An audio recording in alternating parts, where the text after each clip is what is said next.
Mr. Fortier. How are you, and are you using the headphones that I sent you? I am using the headphones that you send me, so I'll not be pulled over. And I got to tell you, man, seeing the craziness coming out of Chicago today with the Justin Fields comment, with the DC abruptly resigning, it's just like giving me flashbacks to what this team used to be like. And I'm like, wow, I'm talking about football in a stadium? That feels odd. Right. One, God, this call quality is just exceptional. So just, I got to say, I'm going to send you a clip later just so you can hear how clear you are. Two, we actually, so earlier in the show, we did a segment called This, That, and the Other Thing, and we wound up putting the Bears stuff in that. And yeah, it felt very oddly familiar, but also safely distant, which I think is good. All right, we got a lot to get to and not a lot of time. So first, let's... James Smith-Williams just pulled up and honked at me. I'm on the radio with Craig Hoffman right now. Do you want to say something? What's up, James? How you doing, man? What's up, James? Although you probably can't hear it because this is just in Sam's headphones. Quick. Craig, how you doing, man? I'm good. Feeling good. Just talking to Sam. Last time we did a hit with Sam, he put Matt Paris and Ben Standing on, so this is an upgrade. Way better. Yeah, way better. Yeah. Definitely an upgrade. All right, let's make sure nobody gets in trouble here. All right, James, drive home safely. Thank you. You have a good one. All right, goodbye. James Smith-Williams, everybody.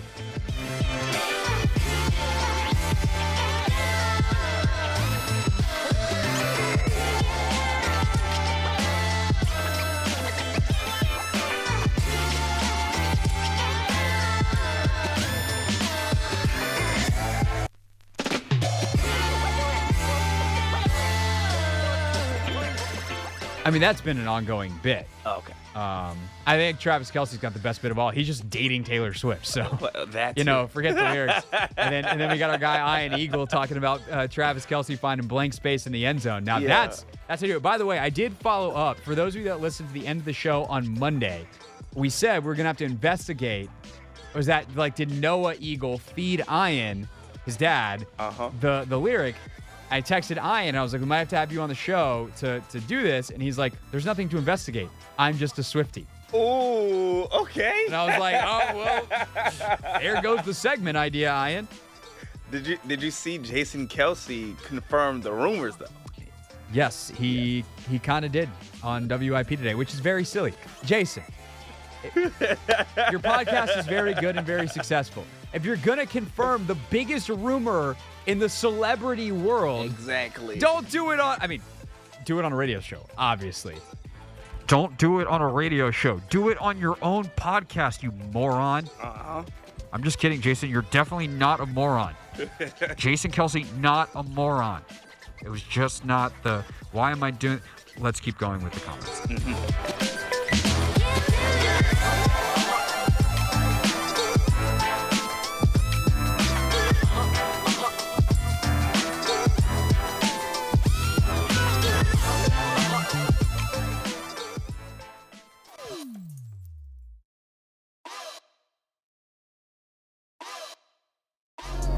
It's the Hoffman Show on the Team 980, always live as well from the free Odyssey app. Broadcasting live today from District E alongside Capital One Arena. We got a block party starting at 5:30 here at District E, so excited to see this place in front of me fill up here down at Gallery Place. However, here on the radio, it is a misery Monday nonetheless. As excited, as unmiserable as we are to be here at Capital One Arena, where the Wizards and Celtics will take on each other later tonight. It is a misery Monday, and we do start with 1st and 10. It's time to get the breakdown started. 1, 2, 3, First up, 10 observations. Just a good guy and just boom, put it right on the ground. It's 1st and 10.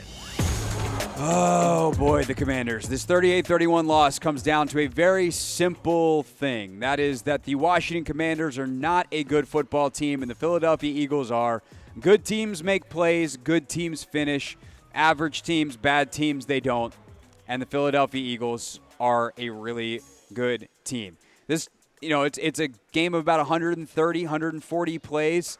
There's 10 of them that if the Commanders finish, they win. It's that simple. And frankly, if they can finish 2 of them, they win of the 10. If they finish 5 of them, they win going away. That's this game. they match up so well with Philadelphia, and yet, here we are again, another tight loss, a 3-5 record, and it comes down to fourth down. Commanders 0 of 3. Eagles get their conversion, although they shouldn't have. We'll get to it. The touchdowns to Julio Jones. Incredible finish on that play from the multiple-time All-Pro that Philly signed a couple of weeks ago. Danny Johnson could not be in better position. His arm is in between Julio's hands on the football, ripping through. What happens? Nothing. Julio Jones gets, well, something. The something is that Julio Jones is the one that winds up with the finish. Obviously, A.J. Brown's touchdowns, both of them. Benjamin St. Juste, he's in position. He can't finish the play. I mean, I don't, on that one, like, shake A.J. Brown's hand. What the hell are you going to do on that one? But the one on Emmanuel Forbes, like, Forbes is in position. Like, you draft him because he's allegedly got ball skills, and I know he does, but he didn't make a play, and that is that. It comes down to not making plays. The process was so much better, but you don't finish. And by the way, that goes on the defensive side up front as well. They don't get really the sack level pressure that you need or the pressures to affect Jalen Hurts in a major way. The rush is just not there, despite Jack bringing some pressure throughout the day.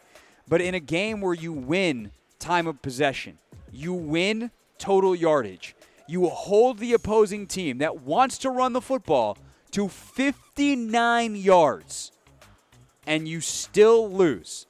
It comes down to making plays in key situations when they matter. And for as good as Washington was, say, on third down throughout the game, fourth down, nope. Key third downs like the one where Terry drops it, nope. And a couple of plays where the Eagles receivers finish over Commanders DBs, which at this point is something that is routine, that is not an exception. You can no longer just say, like, oh, the process is good. It's not good enough. This is how you lose football games in the NFL, and that's exactly what they did yesterday. That is, last week it was number one reason they lost. Sam Howell, and then we got in a week's worth of fights on the internet, in the comment sections, etc. I don't think anyone's going to fight with me this week. Number one reason why the Commanders lose yesterday is they do not finish. Number 2. If anybody does have a gripe with that being number one, I hope they're still listening and / still watching if you're watching this later on YouTube, because number 2 is going to be the coaching, and that's the other thing that people are mad about, and rightfully so. Key decision-making as a head coach is essential to setting your team up to win, and Ron Rivera did not do that yesterday, and it was enhanced by a debacle situation from an officiating standpoint. The 3rd down and 5 to Jahan Dotson that is misadministered is just inexcusable on all accounts. You cannot call something on the field, overturn it with that little conclusive evidence, and then when a coach challenges it, it's like, oh, call stands. If it was inconclusive enough on video review, the long version, the second version, when Ron challenged it, to be a call stand situation, not a call, confirmed situation. Because stand, unless Carl Shepard's the referee, used the wrong word. But as far as I know, stands means like, hey, we don't see any clear evidence to overturn it, but we didn't confirm that that was 100% the right call. And if that's the case, there is no way that they saw something to overturn the original call on the field that would have stayed the call had Darius Slay not gotten hurt. That's ridiculous from the NFL. And by the way, I've now watched that play back multiple times again today. I watched a bunch of replays yesterday. I still think they got it wrong. I think Jahan Dotson's hand is underneath that football. I don't think it ever hits the ground. It's ridiculous that they got that call wrong in that situation, and who knows what happens moving forward. But the inconsistency from Rivera in decision-making is a much bigger factor, because he compounds that by deciding, like, oh my God, well, I disagree. It's clear. It's right there. I have to challenge this. New York already told you they're not going to overturn it. So why are you wasting a challenge and a timeout there? It doesn't probably wind up costing you, but it's just a bad process. More importantly, the Devontae Smith one. That's horrendous. There's no good reason you don't challenge that. Your entire sideline is telling you he didn't catch it. They are rushing to the line of scrimmage, basically telling on themselves. And whatever your process is upstairs doesn't work because the broadcast wasn't terribly slow on a replay. Like, figure it out. You've got to get that right. It's a 4th down late in the 4th quarter. Get it right. And Rivera today, actually, Anthony, if we have the clip, this was Rivera today when he was asked about this by John Keim, the decision not to challenge the Devontae Smith 4th down. Because I didn't see it on the screen. I was looking up the screen to see if there was something that could help me with it. And then I was waiting to hear somebody upstairs, did you see it or not? And we hadn't seen the replay yet. So we weren't sure. And so we just, and they did their hurry up, ran to the line and snapped the ball. I mean, you would almost think in that amount of time somebody else could have looked at it and might have saw it apparently. I mean, I still don't know whether it was or wasn't complete. So that wasn't complete? Okay. Yeah, that was last night, actually. And I was sitting there in that press conference, and I can't believe he admitted out loud that he still didn't know. I can't believe he passed the blame to other people. You'd think someone could have gotten a look at it. I don't know, man. You're the head coach. Like, I know that you're probably mad at your in-stadium replay crew for not helping you out there, but look around. Like, they're running to the line of scrimmage. Peg the ref in the shoulder with the flag. Like, you've got to get a challenge off there. It's inexcusable not to. And it is yet another mismanaged situation by Rivera. And then today, when Keim asked him again about it, he talked about, we had to be sure because timeouts are too valuable. They weren't too valuable when you decided you needed to take a timeout to think about going for it on a critical 4th down. That was an obvious go-for-it situation. So you only had 2 timeouts, and they weren't too valuable when New York already told you that they probably weren't going to change the call on the Dotson 3rd and 5, so you wasted timeout there. Timeouts are valuable. You want to know what's more valuable? Possessions. And 2 plays later, after the Devontae Smith 4th down conversion, is when Emmanuel Forbes has a touchdown caught on his head by A.J. Brown. That is really bad. Which brings us to the final big reason why the Commanders lost yesterday. Number 3. I'm not going to put this on Emmanuel Forbes. He's merely the pawn in this scheme. Putting Emmanuel Forbes back out there against A.J. Brown is an indefensible strategic decision by Ron Rivera, Jack Del Rio, Brett Visselmeyer, and whoever else wants to take any kind of credit or blame for that decision amongst the Commanders coaching staff. A.J. Brown currently is the best receiver in football the last 7 weeks. He has 125 yards in 6 straight games now, including yesterday and including the previous time you met, most of which is on Emmanuel Forbes. Emmanuel Forbes is going to need to play. I want to get him back out there. I was one of the first people to say, like, hey, do not bench him forever. However, the whole point is you set him up for success. And Emmanuel Forbes, and I hate to admit this, because I didn't think this was going to be a huge issue, and I'm at least wrong for right now, and it might be long-term not a huge issue. He might figure out how to play at the weight and size that he is. But right now, Emmanuel Forbes is too small to play starting receivers in this league, and maybe it's not even too small to play most of them. He's too small for A.J. Brown. And to put him back out there on A.J. Brown in key situations, and especially within the red zone / the strike zone, is asking for what happened to happen. You get a key 3rd down conversion that gets you down to like the 5-yard line. They are able to get away with that because of the fumble a couple plays later, earlier in the game on the deep comeback. And then they throw the on-your-head Moss ball to him, and Quan Martin can't get over fast enough to help. Forbes is in great position. You can't ask him to do anything else other than make a play against a guy he's incapable of making a play against, because that dude is A.J. Brown. Like, that dude is that dude. It's just another example of this coaching staff setting their players up for failure. And it's the kind of thing that makes you just shake your head, like facepalm, stare in bewilderment. Pick your emote of disbelief. It's ridiculous to do that to Forbes. And, I mean, look, It's not like they seem to have better options, but I would trust St. Juste more in that situation, a bigger, stronger guy. And it's not like, Benjamin's the biggest, strongest guy ever. But it just shows, like, what they ask these guys to do doesn't seem to match with their skill sets for one reason or another.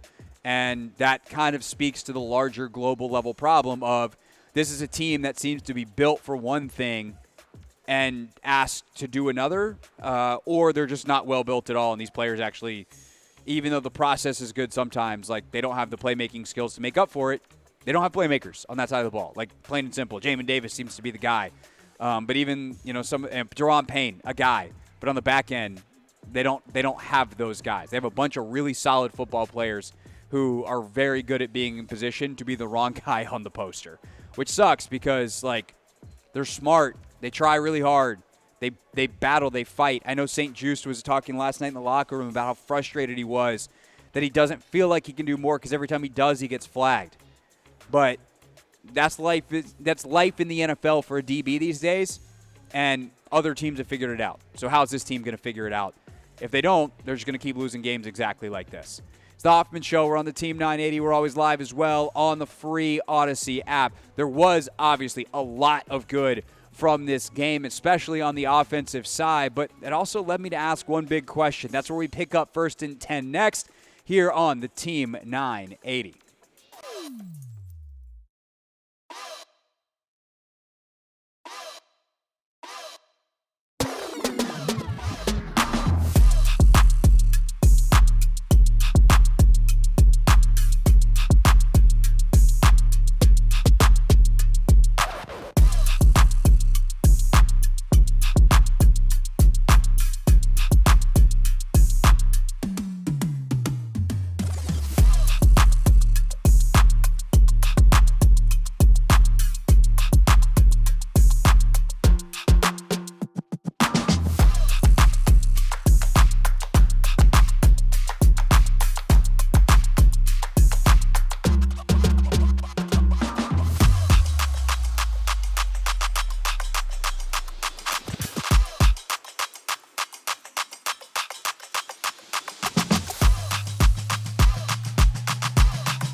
It's the Hoffman Show on the Team 980, always live as well on the free Odyssey app, streaming live on YouTube at the Team 980 as well.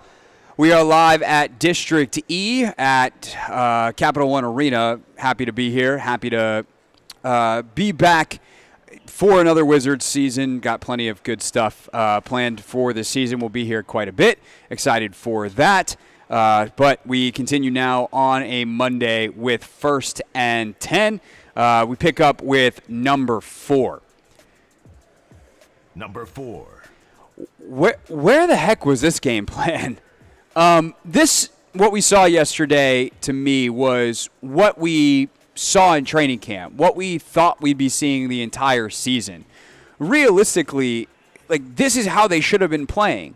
There's all this talk about developing Sam Howell. You want to know how you develop Sam Howell? You let him feel success, and you put him in positions that he's going to be good at. There are no bonus points for scoring points or getting yards out of 5-step traditional drops and reading the entire field. If you score on a screen, that still counts for 6 points if it's a touchdown.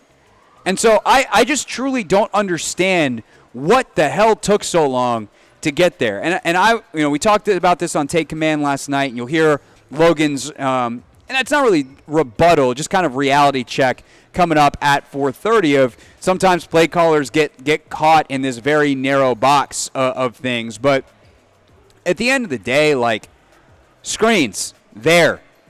Way more 3-step drop as opposed to 5-step drop. 3-step, balls out. You had more running earlier in the game. You saw more running the football from under center, which helped set up a lot of successful things. I think more importantly, or just as importantly, Sam Howell had the ability to get them out of bad plays yesterday. There were times in the line of scrimmage where he's checking stuff, where they went to a screen. Also, there's times where there's bad numbers in the box. I mean, sometimes they were just running into bad looks. And he's like, okay, fine. You want to load the box? Your corner's playing 10 yards off. Rise up, throw the ball as hard as you can out to Terry McLaurin. He runs straight, gets tackled by that same corner, but it's 7 yards down the field. 2nd and 3. Sweet. We can live with that.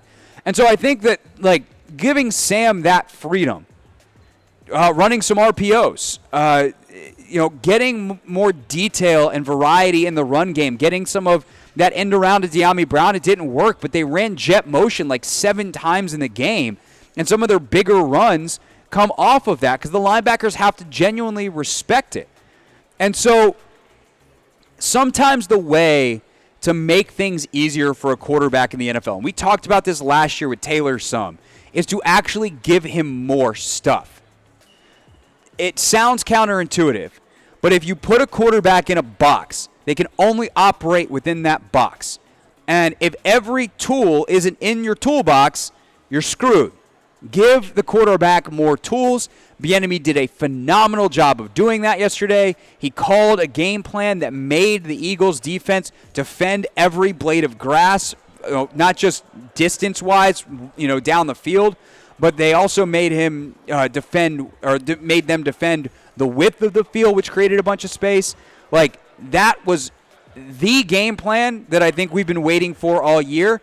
And that's great, except for why did it take until week 9 to get it? That I truly do not understand on that front. All right, continuing on with some Sam Howell thoughts. Number 5. I thought Sam did 2 things yesterday that really helped his performance. Obviously, he was tremendous throwing the football. He took shots. He was decisive. He mostly actually, while he did take some of his shots when they were available, he mostly just got the ball out quickly underneath. He chose the right. Even the 4th and 1 to Terry, it's a bad ball, but it's the right decision. I say that being the first one who seemed to realize that Curtis Samuel was buck naked, open down the middle of the field. They completely busted coverage, but you do what you get to that pre-snap look to get Terry isolated one-on-one, and they did. And it just didn't work. He threw a bad ball, but it's the right decision. But I think the 2 big things that he did yesterday that I love from that's really special, that's the kind of thing that makes me think Sam Howell's a long-term answer at quarterback, are 1, he moved in the pocket way better than he has, I think, in any game so far this year. he definitely was starting to slide around a little bit, have a little bit of a feel, be like, oh, there's space here. Oh, if I step here, I have a throwing window. So that, like, hot potato feeling that he's had in the pocket at times this year wasn't there yesterday. Love that. Thank the Lord. Please continue doing that. And I also thought some of the, like, baseball-influenced arm angle stuff was really good from him yesterday. Had a couple of balls he delivered sidearm, including the touchdown to Logan Thomas. Like, he finds the window by throwing it from a different angle. He had a boot action earlier where he just throws it, quick little sidearm. And it just, to me, when he's doing that stuff, it just shows you how comfortable and control he is. And I was really impressed by that. The other thing I'll say about Sam real quick, this is kind of a bonus one. He was phenomenal at the podium after the game. And there's only so much that matters. But when you talk about the composure and kind of, he felt like he was rattled previously. In the locker room, he sat in his pads and was just distraught for a while after the game. But the way he's able to get it together, the fact that he's starting to address the team during the week, like, there is a lot of really phenomenal leadership stuff that we were reminded of with Sam Howell this week and yesterday. Ultimately, he's got to continue to play better, which he definitely did yesterday. The interception's a bad ball. There's a couple other decisions, a couple other bad throws. Obviously, the 2 drops from Terry are both bad balls from him that he could do better. Terry could obviously do better. You're paying Terry to be that guy. You'd hope he makes those catches. But overall, how, like, I know everyone wants to say, and he was an A+ yesterday. He wasn't. He was a B+ because some of his biggest mistakes came in big situations. And I've got to, like, if I'm doing that kind of grade, I'm not doing the PFF. Every snap is its own entity, and we grade them all equally. You have some big spots where you make some big mistakes. That takes what is an A+ performance with, a random interception in the 40 or the minus 40 yard line. That's an arm punt. That's still like an A down to a B+. But don't get too caught up in the grade. Sam was awesome yesterday in very many capacities, and I'm much more encouraged than I have been the last couple of weeks with his performance. All right, quickly through the final back half of 1st and 10 here. Number 6. All right, Jack Del Rio actually called way more pressure yesterday than I realized, and probably than you realized. It just never really got home. I didn't love the rush plan. There was a lot of mush rush, a lot of, like, let's keep Jalen Hurts in the pocket, not a lot of risk. And I think you have to adjust off that game plan when you realize Jalen's hurt. And then also it's just at some point you just tip your hat to the Eagles' offensive line and go, those guys are so good. There's just not much you can do about it. Like, Jack brought linebackers. Mayo, like, hey, stop putting David Mayo in coverage. He blitzed Mayo a lot, especially early in the game. They could not get home. They're so good in protection, and it shows you why investing in the offensive line is worth it. Number 7. Jahan Dotson is back, and I feel very confident saying that. It seems like he has his legs back underneath him. He has that twitch. He's found the timing in this offense, and, we all wanted everything to work from day one. Realistically, this is a new system. Guys are getting used to it, and hopefully in the back half of the season, there's continuing rise in comfortability. But 10 targets, 8 receptions, over 100 yards, a touchdown. The touchdown is an absolutely sick route. Loved what I saw from Jahan Dotson yesterday, and that is 2 weeks in a row where he's had his best game of the season. Number 8. 2 more shout-outs real quick. Alex Arma, really good yesterday. Alex Arma? Yeah, Alex Arma. Got called up from the practice squad, was out there as a fullback some. I feel like they didn't actually run the ball out of the I formation. They did a lot of play action stuff. They ran a screen to him, which was fine. But he also lined up as kind of a U tight end at times, or an F tight end where he would move and be kind of that power lead blocker from the tight end spot. I keep doing that. If you have to cut Curtis Hodges or Cole Turner at this point, they haven't done anything. They're both inactive yesterday. Alex Arma helps you. Play Alex Arma. Get him on the active roster full-time. Do what you got to do otherwise. And then Jamison Crowder was really good yesterday. Hopefully Curtis Samuel is not going to be out for a while because Curtis has been playing great ball. If he is and Jamison Crowder's there, you're not going to see a super dramatic drop-off, and that's a testament to JC, who, in hindsight, they probably should have never let go in the first place. Number 9. Chase Young's effort yesterday. Didn't like it in spots. Didn't like it at all in spots. He definitely like goes hard on some snaps, and he's bull rushing, he's pass rushing, he's trying to make his move. And some weeks you get home, some weeks you don't. But there are way too many plays where he's playing patty cake with Jordan Mailata, and you're just like, what is going on, man? You gotta run. Like, you gotta get off this block. You gotta go pursue from the backside. You gotta pursue on the front side. Be in the pile. Be in the picture when the play ends. And we'll talk about this more on Take Command when we do our tape review pod. I'm gonna flag this for Logan, but I will give credit to the YouTube commenter who pointed this out to me a couple weeks ago, and I've been paying closer attention to it. For as much pressure as Chase has gotten this year, there's a lot of plays where you're like, what are you doing on this one, sir? And last but not least, number 10. The Commanders should make a move. And we'll talk about this, obviously, a lot later in the show. Talk about it more over the next 24 hours. We'll have full reaction as the deadline comes and goes tomorrow during our show. They are not in a position to hold on to everybody. And that's also when you talk specifically about Young and Sweat, and it seems like Sweat's going to be the one that gets moved. They are better with just one of them on the field. You need some guys who are out there trying to make plays and some guys who are, quote-unquote, just doing their job. And they have tried the let's have 4 stars thing. It doesn't work for them. It's not demonstratively better. They cannot dominate the way they should dominate, and it would be organizational malpractice to not get maximal return, which means making a trade. This summer, I was anti that. I was like, hey, let's see. We've seen enough. They can't do it. Now's the time to make the move. That's 1st and 10. We do it start of the show every day after the Commanders play. So we'll do it again next Monday, 4 o'clock, on what we hope will be a victory Monday after a trip to New England, but yet again on a misery Monday following this 38-31 loss to the Philadelphia Eagles. When we get back here on the Hoffman Show, you hear from Logan Paulson, his take on the game, instant reaction style. Take command on a Monday here on the Team 980.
It's the Hoffman Show on the Team 980, always live as well on the free Odyssey app. We're streaming live on YouTube as well at the Team 980, where some of you may have watched live last night, our instant reaction show. About 90 minutes after each Commanders game, Logan Paulson and I live on YouTube. That also turns into, obviously, the Take Command podcast, our instant reaction pod, which comes out first thing on Monday morning. But in case you didn't catch the podcast, you didn't catch the YouTube live stream, we play it for you here on the radio, at least part of it. For the full thing, you will have to check out the podcast feed or the YouTube video on demand. So without further ado, thoughts from Logan and I last night at FedEx Field here on the Team 980.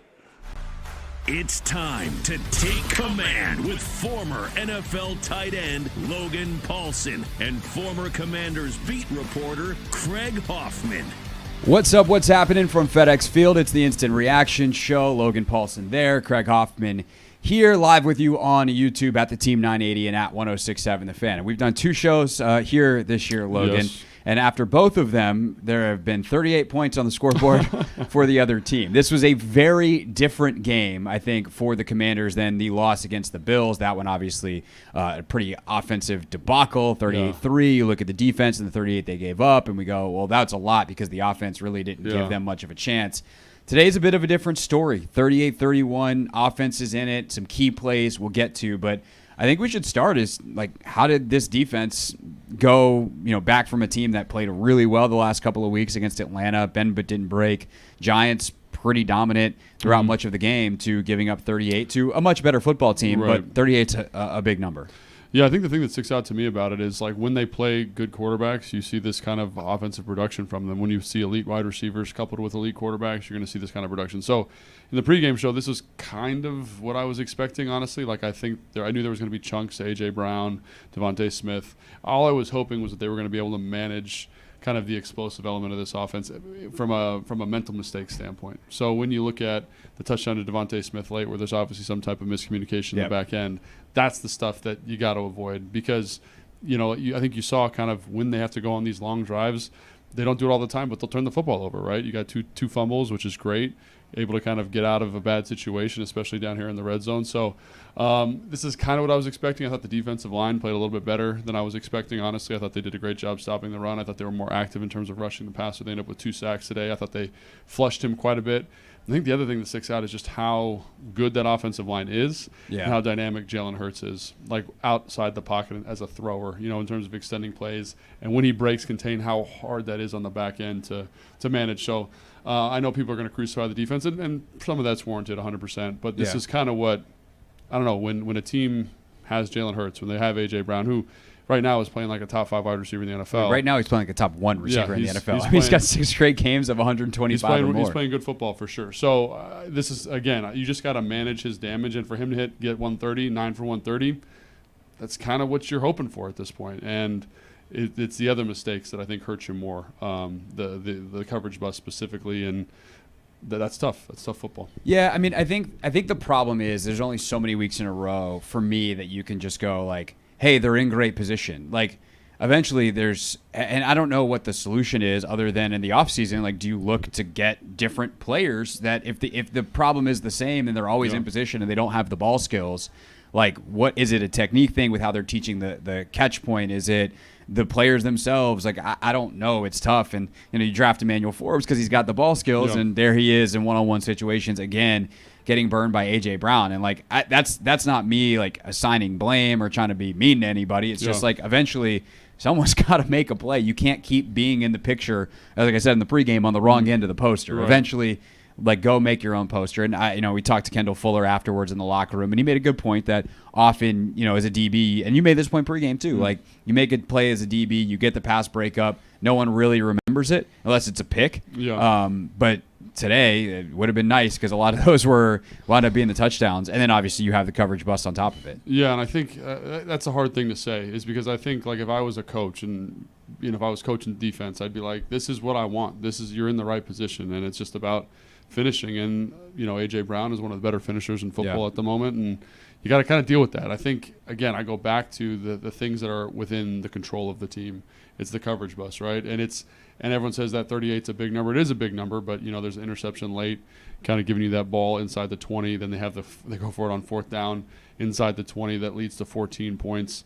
And that's really unfair to the defense to kind of assign those points to them. But, you bring up the fumbles. Right. They also did have a fumble on the tush push, which is like a 95% play. So it kind of evens out. And they did some stuff schematically with the tush push that I thought was good, that I thought made it challenging for them to kind of be successful in that situation. So obviously I think you see, that their solution in terms of stopping the tush push led to the touchdown late in terms of a different schematic execution of the tush push with the pitch to Swift for the touchdown. So, yes, defensively they got beat up, but honestly, when you're playing this Philly defense, like this was my expectation. Unless you could consistently kind of disrupt Jalen Hurts and consistently disrupt their game flow, like this is who they are. Like you could give them adversity, you could make them punt, but the one thing I love about watching the Eagles is that they always are pretty even keel, right? It's never, they were down early, and there was never like, oh my gosh, we got to change who we are. It's like, we're going to run the football. We're going to manage this. We're going to find our explosive play here.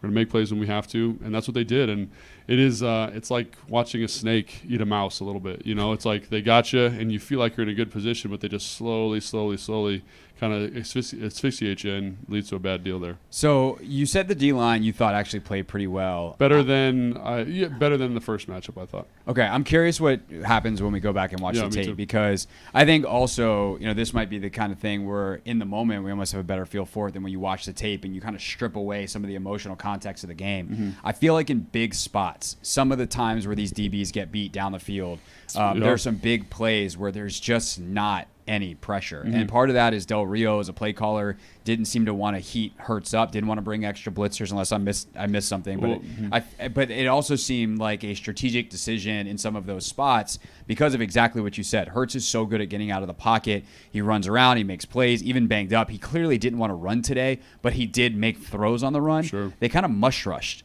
And it's like, oh, let's just keep him in the pocket. And you watch a guy like Chase Young even just kind of play patty cake with Jordan Mailata and be ready in case Hurts tries to get out. And Hurts, to his credit, is patient enough to sit back there. And, there's the big, I think it was a 4th down to Devontae Smith, where he's probably got like 4.5 seconds to throw. And you're just like in that spot, whether you generate it from bringing extra guys, you simulate something, or your front four wins. Like there's some key spots in the game where I feel like the D-line left something to be desired. Yeah, and I go thinking back on it, and this is where it's helpful to go back and watch the game. I felt like they brought a couple of pressures earlier. They were in man coverage situations, bringing one extra in the rush, and they got burned. The one that I remember was Benjamin St-Juste on, I think it was a 3rd and 7.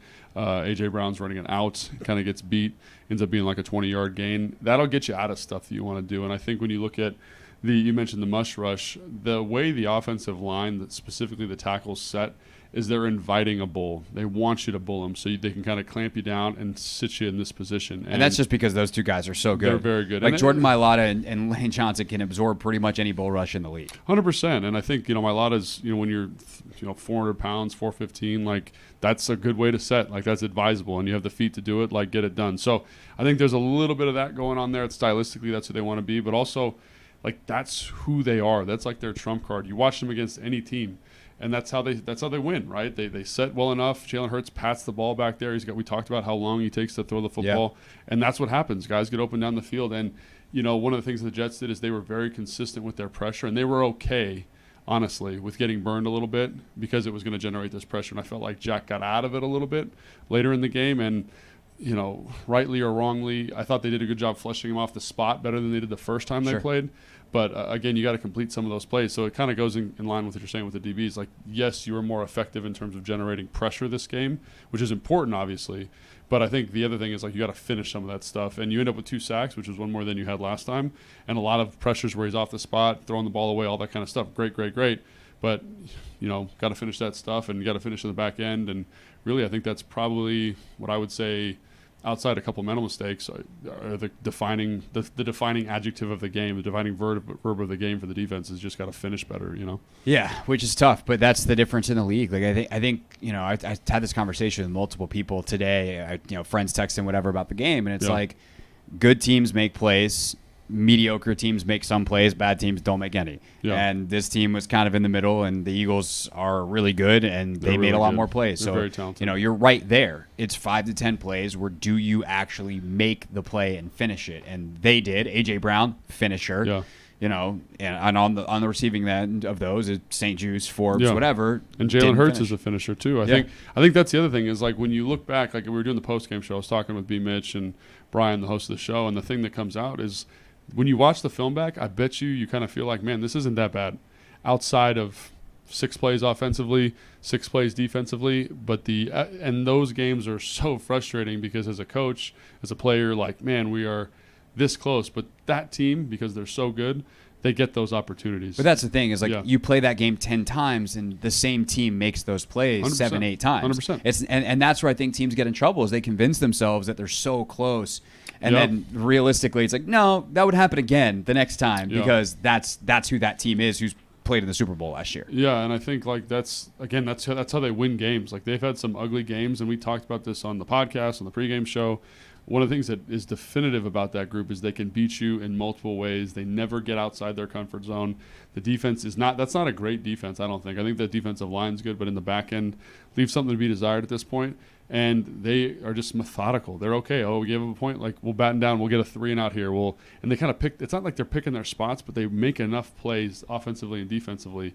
And the offense can just be a juggernaut at times. Like, oh, we'll run the ball. Oh, we got the tush. We got these explosive plays. We got all this team speed. We got the tight end late on that 3rd down. Like, they have so many weapons and so many different ways to take advantage of you defensively that it's challenging. And like you said, they're compiled of a bunch of guys who know how to finish. And we haven't talked about the offensive line, but that offensive line to me are some of the best finishers in football. Like they can pass protect like nobody's business. And again, it's just the whole roster top to bottom is kind of built that way. So anything else on the defense before we flip over? I mean, I think it's just frustrating because it's kind of one of those things where like this is kind of what you expect and you knew it was going to be tough for them, but you kind of hope that they keep them to 28 points. I think is what I was hoping here is it'd be 28 to whatever. I think 14 was my prediction in the pregame, 30 or 28 points, and that the offense is able to make enough plays to get you there. And it was so close for that happening today. And I think that's the thing that's frustrating is I think this was my expectation, and I thought they did a good job, not good enough, a good job in some spots. But then we talked about those, I don't know, 6-7 plays where you're like. I mean, the thing is, St. Juice knocks one out, Forbes knocks one out. Like we're talking about a different game. Yeah. But as we were saying, like.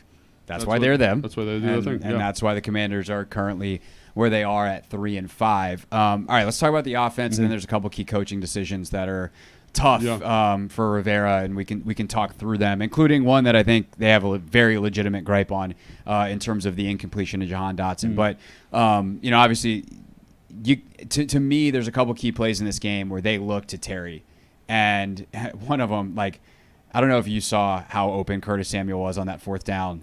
The first one where Slay basically drops a pick 6. Oh, yeah. And it's bad luck. Like, I'm going to be very clear. This is not criticizing Sam Howell for making a bad decision. You get up there pre-snap. You get the look you want. It's a key situation. Go to 17. No complaints. It just so happens that the Eagles totally busted coverage, and if he sees that out of the corner of his eye, the other way around. On that right side, Curtis Samuel screaming towards the goalpost, I could have thrown that ball. You could have thrown that ball. Sam Howell definitely could have thrown that ball if he's not looking one-on-one to Terry McLaurin. Unfortunately, he does look to Terry, and it seems like it's a bit of a bad ball, too far inside. Obviously, later in the game, Terry's got the 2 that Terry would tell you they're drops. Sam would tell you they're bad balls. I would say they're both right. Right. I think those plays are tough. I think you mentioned the incompletion, the almost pick 6 on 4th down. I think generally the lack of efficiency on 4th down was pretty disruptive to their process. I mean, they were 0 for 3 today. Yeah. That's basically 3 turnovers in my mind. Like, they were pretty fastidious with the football. Thought they ran the ball fairly effectively. They pass protected fairly effectively. They gave Sam opportunities. We talked about that in the pregame show. There were times where they're showing pressure looks. He's checking his screen. I thought that all that stuff was laid in there very nicely. Execution was high. Jahan made some tough catches. Logan Thomas's touchdown was excellent. There's all these things, but then you look at those 3 third downs. The 2 drops at the end really are the ones that just are like flashing red because you design a play, the protection's good, the ball's there. And again, like as a receiver, I'm like, that's a catch that you probably got to make there. I know it's not the easiest catch in the whole world, but you got to make your quarterback right. The second one is tough because I think Sam, it's a bad miss. He's wide open. It's a bad miss, and I think Sam said as much after the game. I think Terry could have, made him right there also. But again, like the first one I felt like, man, Terry, like help your boy out. The second one I was like, Sam, man, let's get him back on track here. And so those are the plays. And we talked about defensively how there's 5 plays, 6 plays that you're kind of looking, man, I wish we could have those back. Offensively, it's kind of the same thing. There's not like, it wasn't like, oh man, they gave up all these sacks. It wasn't like, oh, they gave up all these pressures. Oh, they were inefficient on third down. Or are they inefficient in the red zone? No, they did all of those things well. I think when I go back and watch this film offensively and I pull my clips for the show, I'm going to be like, this is the best game of the year. This is a good offensive performance. And it comes down to those 3 plays. And I do feel like this is, not to put it all on Sam, but there's a little bit of youth here. Like the moment felt like when they came out on the field, and it might have just been my vantage point, I just felt like there was a little bit of tension, and that you never see from Philadelphia, or you haven't seen from Philadelphia since Jalen Hurts was a second-year starter or whatever. Yeah. So I think there was a little bit of tension. You saw that in some of those balls that he threw, and it makes me think back to Kirk Cousins when he got his early starts, playing good, efficient football, but not quite finishing the way he needed to. And I think this is part of the growing process with a young player. And I know that's not what fans want to hear. They want to hear something more demonstrative, but ultimately that's what I think it comes down to. Totally. No, I mean, sometimes I think people forget, like, it's a process. And when we tell you it's a process, it's real easy in the off season to accept that. And then you get in the middle of the process and it's just frustrating because you're looking at the game right in front of you. And this is a game where some of that happens. I mean, he is so good for 85% of the snaps today. Mm-hmm. But unfortunately, the bad ones are like some of the most important snaps of the game. The interception. The interception's not that. I think that's going to be one that you look at on tape and you go, just hit Logan on the shallow, keep it moving, and you're good. Bad ball, bad decision, and it comes in a bad spot. Yeah. Obviously the first sack of the game, like that's Wiley pretty good all day. Yeah. Has the bad one there. The bad rep, but that's what happens when you get in a 4th and 5 and the other team knows what's coming. Yeah. But the reason I mentioned the plays with Terry, and I'm glad you said some of the other stuff you did as well too, is it felt like the process was a lot better today. Yeah. And we thought it would be though. Yeah. Because this matchup feels better for them. For sure. And I guess it's the frustrating part of it is like you see the success and you're like, there was nothing stopping you from doing some of this stuff in the other games. Like I think the thing that's frustrating for me watching it as an analyst is when I went to training camp, this is the offense I saw. Mm-hmm. And this is why like so many people who were there and cover this team and know what we're looking at, we're like, I think this offense is going to be pretty good. Yeah. Like if Sam doesn't completely muck it up, like this offense is going to be pretty good. And even today with the game he played, if they make a couple of those plays defensively, it's enough to win the football game. They scored 31 points. And I don't really understand why it took till week 8 to get the screen game this involved. Because while they didn't have any massive plays in the screen game, they did get a couple first downs, and it clearly had a larger effect on the Eagles' pass rush and kind of made them defend every blade of grass in a way that opened up space for other stuff. And so I don't know. I'm talking in circles, but like I think it's frustrating to see this level of success when it seems like it should have been the obvious thing all along, And I think that's really hard for fans and people, like, as a play caller, one of the things that I've noticed, working with the people that I work with is that you think this is it. You think this is your identity. And then you get into the season, you get into actual bullets, you get into kind of their understanding and execution of the offense, and you realize that's not actually how I want to do this. And you have a vision, and you're like, I need to change. And you change it, and that doesn't really work. And you change it again, that doesn't really work. And it takes a couple iterations, and it takes a couple, quite frankly, like getting your teeth knocked in to kind of figure it out. And I think last week, the stuff against the Giants, some of the stuff they did here in terms of checking to some of the screens, I really liked that they gave him more. And you could tell that maybe earlier in the season they were a little bit conservative, a little bit worried about what Sam can handle from a pressure standpoint, from a, directing the protection type stuff. But today you could tell he was in it, and I felt like it made the offense much more dynamic. It's something that Sam Howell does in Kansas City. It's something that good offenses do.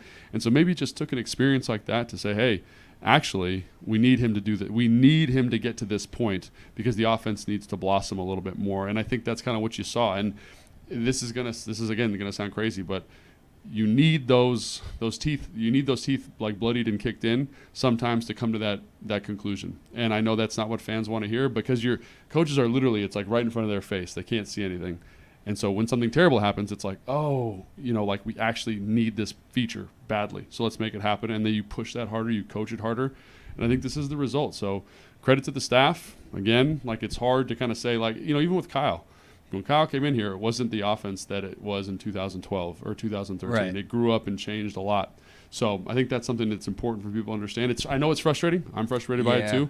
But it's part of new offense with a new quarterback and a new play caller. Yeah, it's just like the margin of winning and losing is how fast you do it. 100%. And I think that's the frustration is like some of this stuff has seemed like it's been needed for weeks, and like the trend has been wrong. And like, well, I sorry to cut you off, but I think like one of the things that's tough is you'd go terrible to good, to good, and so you kind of talk yourself out of being, oh well, like if we just do this, if we just do the good more often, we'll be okay, and it stops you from making dramatic change. And then obviously you get that game against the Giants where it's like, no, like we need some more overhauls, some more innovation there, and I think that's what you saw. So while that is frustrating, and I'm with you and I'm with the fans that are frustrated, I think this was a very positive step for the offense and a very positive step for Sam. Like, he looked awesome today, and the offense in general looked awesome. And I know they didn't win, but golly, man, they did some really impressive things, and I think that's the thing that's really frustrating about the day is that when they needed it most, which is, about 8 minutes left in the game, just kind of got sidetracked a little bit, and you saw the team's immaturity. All right, that from the Take Command podcast, which you can check out 3 times a week. Our next pod will be the film review pod. Oh, that's going to be an interesting one.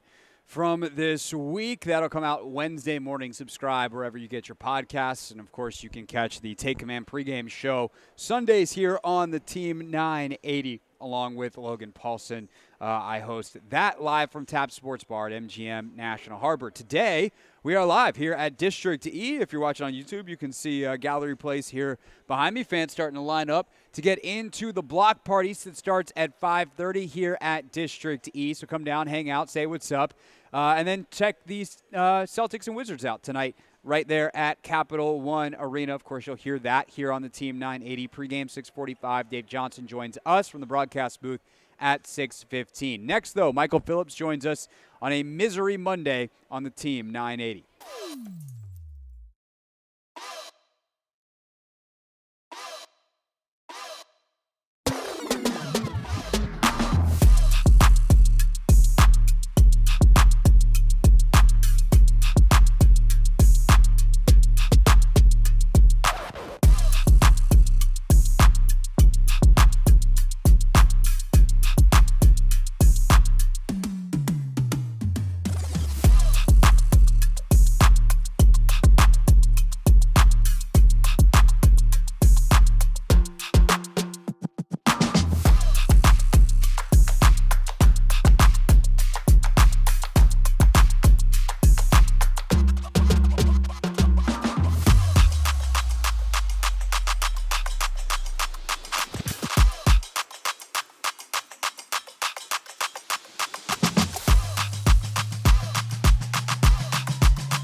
number 2, off we go from District E. The block party starts in 30 minutes here outside Capital One Arena. It's the old Bar Louie location if you haven't been. Totally remade. Looks incredible in here. I'm excited because I got a burger on the way.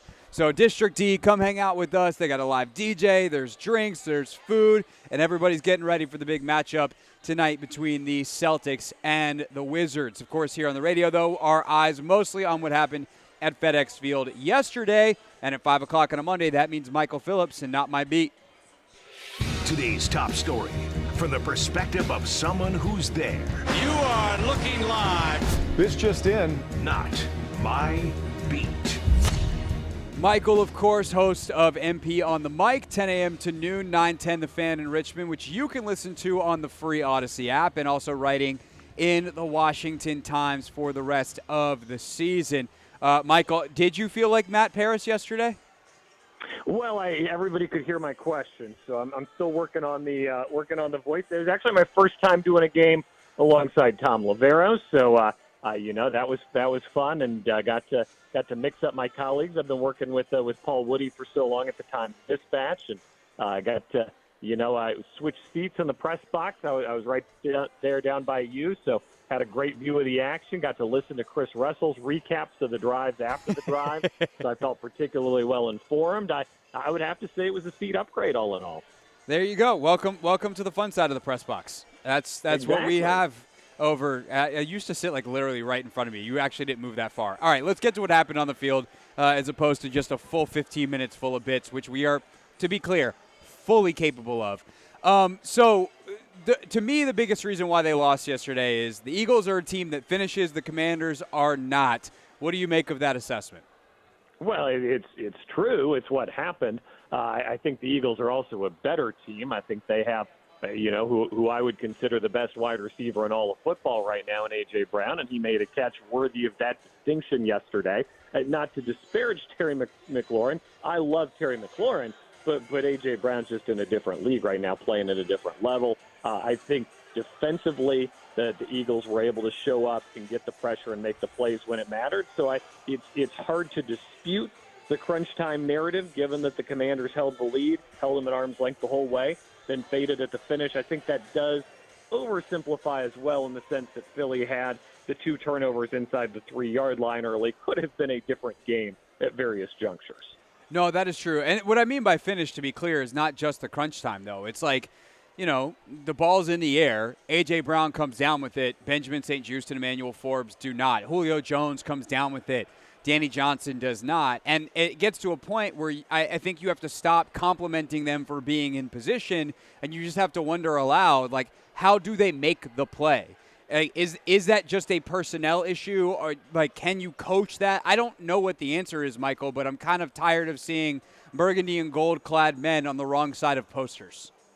Yeah, and that's what I wrote in the Washington Times, is this was a team that took a step forward yesterday. I don't think you're going to argue with me on that. I think that's an inarguable point. I think Sam Howell took a step forward here would be my yesterday. argument back, Michael, real quick, though, is they've been to this point before. They can't get past this point. The only reason it's a step forward is because they took 2 steps back last week. I respect that for sure. That part of the issue is they played a game against Philly yesterday that was good enough to win them a wild card spot in the playoffs. But they also measured up against the division's best and fell short. And this is year 4 of Ron Rivera. And by the way, the Eagles in that 4-year span had a Super Bowl team, completely dismantled that Super Bowl team, and built a new Super Bowl team, all in the span of that 4 years that Ron Rivera was coaching. That doesn't reflect well on, oh boy, I think we're almost to the point to turn the corner to get that wild card bid.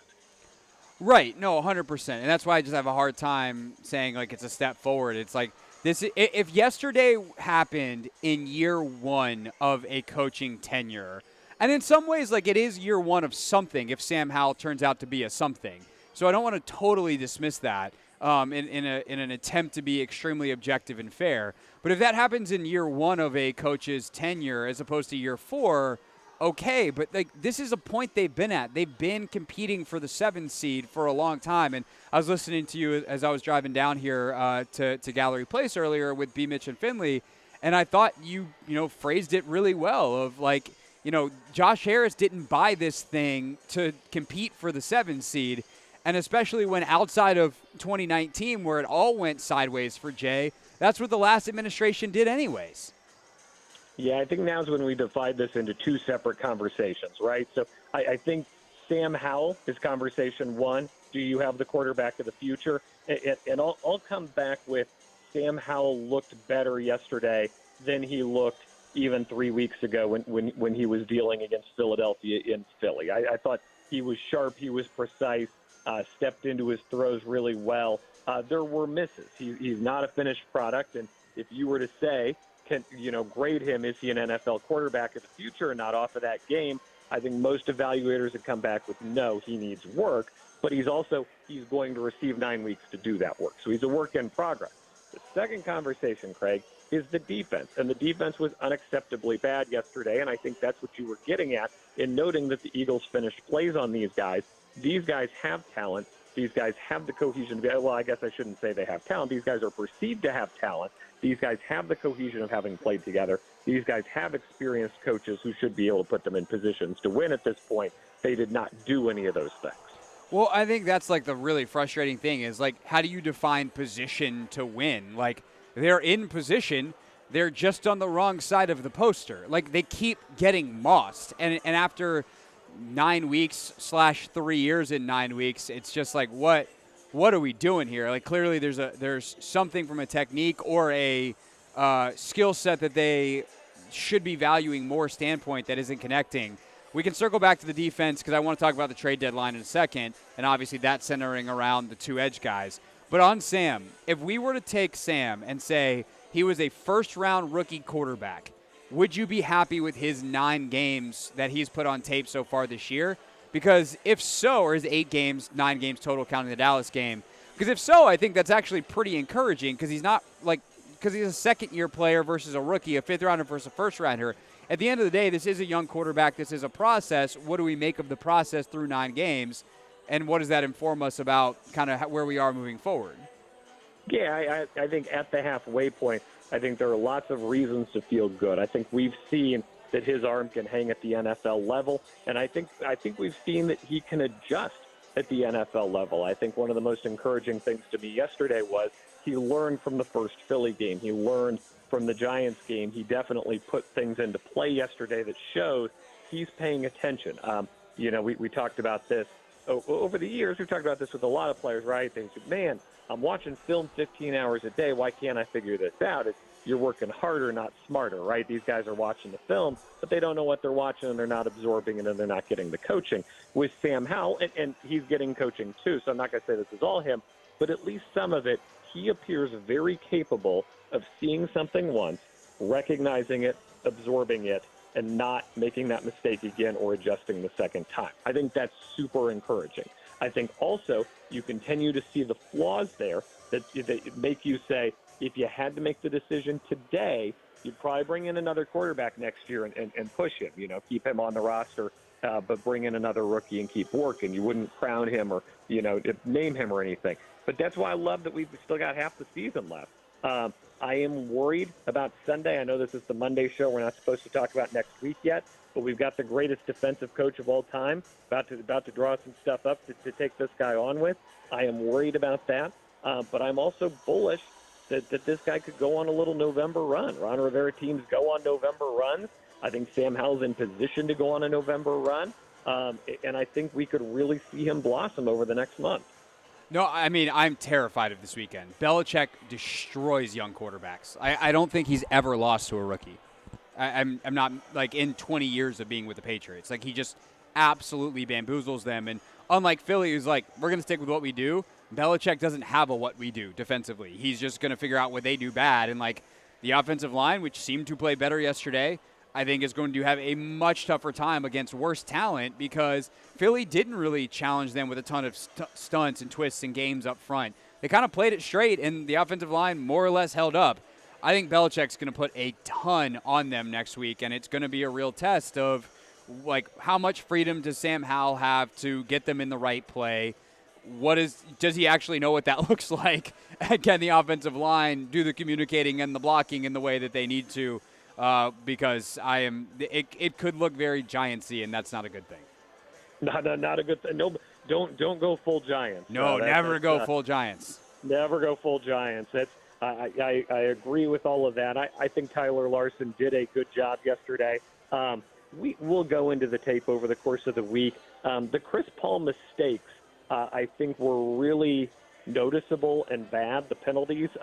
He should send a thank you card to Joey Sly for connecting from 61 because he almost took 3 points off the board there with that penalty. Sure did. And then late in the game, right before the Sam Howell interception, they had gained 6 yards to make it 3rd and 4, but he was illegal man downfield. It looked like it was an RPO, and he just played it run the whole way, and he was caught 5 yards downfield when Howell threw the pass.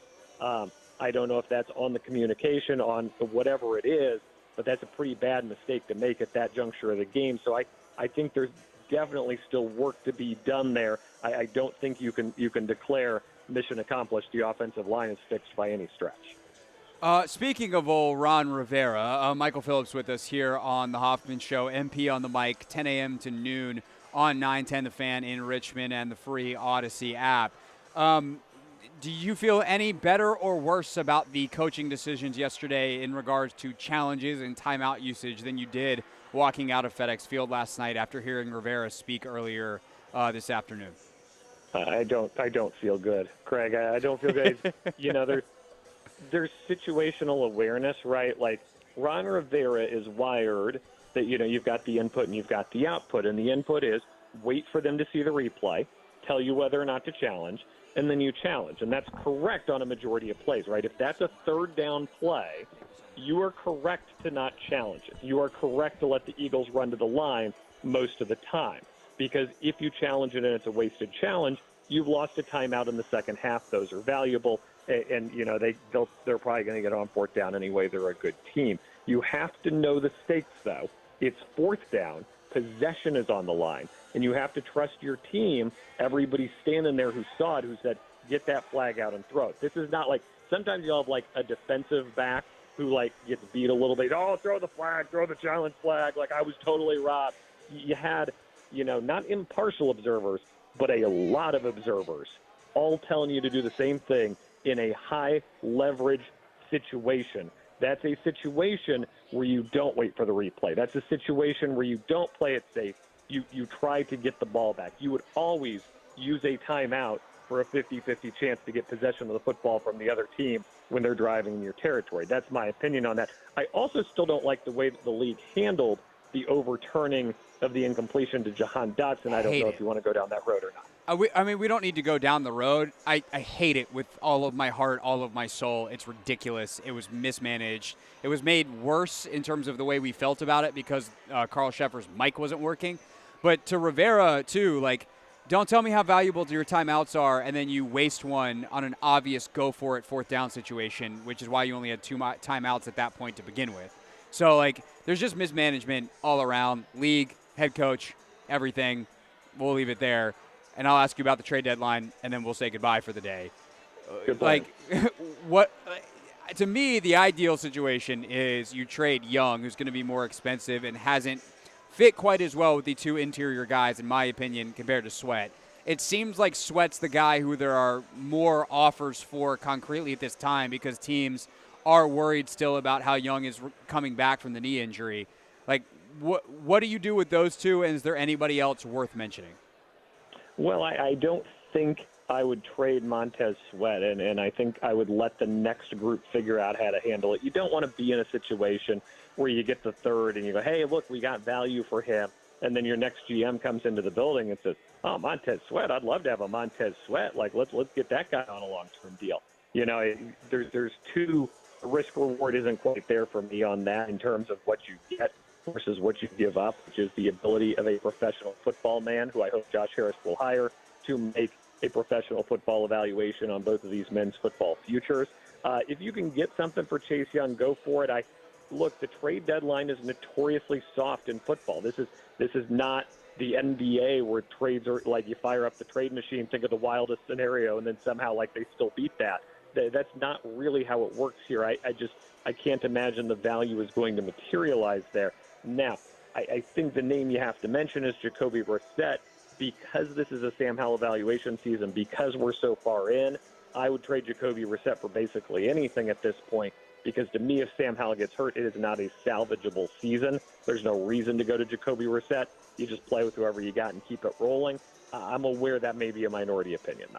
Yeah, I mean, I think Brissett, he's been such a good mentor to Howell. There's like a price to pay, but how much more mentoring do you do with 9 games to go? I mean, every week it's helpful to have that guy in the room, but he is a player, not a coach. I would say this on Sweat, like, you're not paying all of them. And if you can get, like, the offer that Standig reported earlier is that if he's, say it's Atlanta, and he goes to Atlanta and he signs a long-term deal there, it gets up to a second-round pick. Yeah, I know everyone likes to talk about the third-round compensatory pick that you would get back, but that's not guaranteed. Like, it is if he goes signs a big contract somewhere, but if you also sign a free agent, that pick goes away. So to get a potential, multiple pick situation, and one of them could be as high as a second, I kind of think you got to pull the trigger on that. Yeah, it's a second-round pick is better than maybe a third-round pick. And you look at how much cap space they'll have this year. That's a factor, too. They're probably going to do some spending, so the compensatory pick's not guaranteed. I just come back to, you're going to use that second-round pick, and if you get lucky, you might find a Montez Sweat with it. Well, you got a Montez Sweat. But that Montez Sweat that you draft costs you next to no money compared to the lots of money at one position group because Allen and Payne have already been paid. There's enough cap room that if you want to do a Sweat deal, you can do a Sweat deal. I think it's one where reasonable people can disagree. I know I've been a radio guy for 2 months now. I'm still working both sides here. I got to get harder with the take. No, you're stupid, Craig Hoffman. I don't think you are. I think it's a very reasonable position. I'm just taking the other one here that a Montez Sweat is a valuable commodity, and he's young. And if the next group wants him, I think they should have the ability to pursue signing him. We are just 2 reasonable people. I think that is very reasonable as well. I would want the next people to make that. You do not want to give up the home field advantage. I totally get it. Mondays with Michael, we're 2 reasonable people, sometimes disagree. That's what we're going to just start calling this segment. It's not very catchy. I don't know if it'll fit on my graphics, but, I think as long as the listeners know, then that's really all that matters. Exactly. I enjoy our Mondays together and look forward to you returning to Home and Home later this week, hopefully. Indeed. Just let me know when. I look forward to it. And then everyone listening now can listen then on the free Odyssey app, 9:10 The Fan in Richmond, 10 a.m. to noon, and, of course, read Michael as well in the Washington Times. Miguel, muchas gracias, and I'll talk to you on your show later this week and back here next Monday. Hasta luego. All right, that is Michael Phillips, everybody, with us here on the Hoffman Show. We are live at District E, and for those on the YouTubes today, just the way we're set up today, I just want to apologize. There's no way for me to get Anthony on the screen as of right now, which is just a huge loss to the YouTube audience. I just imagine our numbers are going to fall off a cliff because we can't get Anthony's smiling face on, and that's very, very sad. But he is here. He is back in studio in D.C., or in Southwest D.C., where I am here in the middle of town. I guess technically downtown. But Anthony, your boy Kyle is here, which is great. Kyle on the mic is here getting ready to get this block party started. We got some folks starting to file into District E. I have a gigantic hamburger that was just sat down next to me, and I'm very excited for this long break for me to stuff it in my face.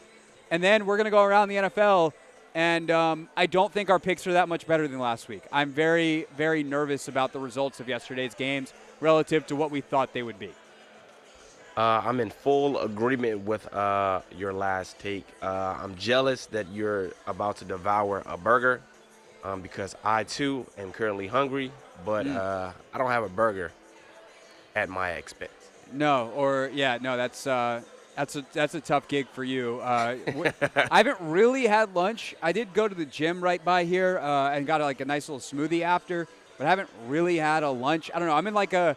I ate breakfast at 11 today, and then I had that smoothie at 2, and now I'm having whatever meal this is at 5. I'll probably be hungry again at 8:30. I'm just it's been a weird day, man. Got stuff happening. Yeah, I already know, man. Busy day, but yeah. You go ahead and enjoy your burger. I'm going to go give me a bag of chips. Okay. Well, before that, I will say one of the things that I was working on is going to debut less than an hour from now. Yes, sir. You have heard this, Anthony. It is super hot fire. The new 2023-2024 Dave Johnson introduction is coming when Dave joins us at 6:15. I wish we had a camera on Dave for when he hears this, because I don't think he's going to know what to do with himself. I mean, I didn't know what to do with myself when I first heard it, so I can only imagine. I mean, you probably Dave's gonna danced. respond. You, I could see you just getting after it for sure. It's not. Let me put it this way. I don't think it's the song that Dave would have picked, but there's actually like a reason we picked the song, and it's coming from a very cool place. So we'll explain all that coming up at 6:15. All right, we'll go around the NFL next though, and then more reaction. How did our pick 6 do at 6 o'clock? We'll get into some of the trade deadline stuff. That's all coming. It's Hoffman Show. We're on the Team 980 live at District E. Block party set to begin here on the Team 980.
How are you, and are you using the headphones that I sent you? I am using the headphones that you send me, so I'll not be pulled over. And I got to tell you, man, seeing the craziness coming out of Chicago today with the Justin Fields comment, with the DC abruptly resigning, it's just like giving me flashbacks to what this team used to be like. And I'm like, wow, I'm talking about football in a stadium? That feels odd. Right. One, God, this call quality is just exceptional. So just, I got to say, I'm going to send you a clip later just so you can hear how clear you are. Two, we actually, so earlier in the show, we did a segment called This, That, and the Other Thing, and we wound up putting the Bears stuff in that. And yeah, it felt very oddly familiar, but also safely distant, which I think is good. All right, we got a lot to get to and not a lot of time. So first, let's... James Smith-Williams just pulled up and honked at me. I'm on the radio with Craig Hoffman right now. Yeah. Do you What's want up? to say What's something? up, James? How you doing, man? What's up, James? Although you probably can't hear it because this is I'll just put in him on- I'll Sam's put him on speaker headphones. Quick. Greg, how you doing, man? I'm good. Feeling good. Just talking to Sam. Last time we did a hit with Sam, he put Matt Paris and Ben Standing on, so this is an upgrade. Way better. Yeah, way better. Yeah. Definitely an upgrade. All right, let's make sure nobody gets in trouble here. All right, James, drive home safely. Thank you. You have a good one. All right, goodbye. James Smith-Williams, everybody.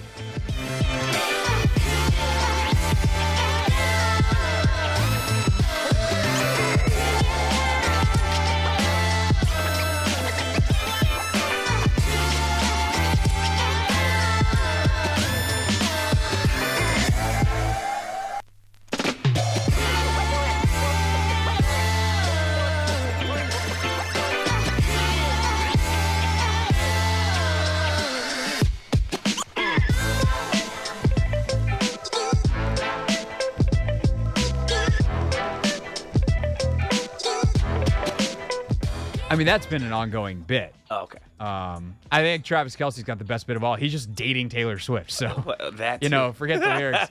and then we got our guy Ian Eagle talking about Travis Kelce finding blank space in the end zone. Now, that's how you do it. By the way, I did follow up. For those of you that listened to the end of the show on Monday, we said we're going to have to investigate. Was that, like, did Noah Eagle feed Ian, his dad, the lyric?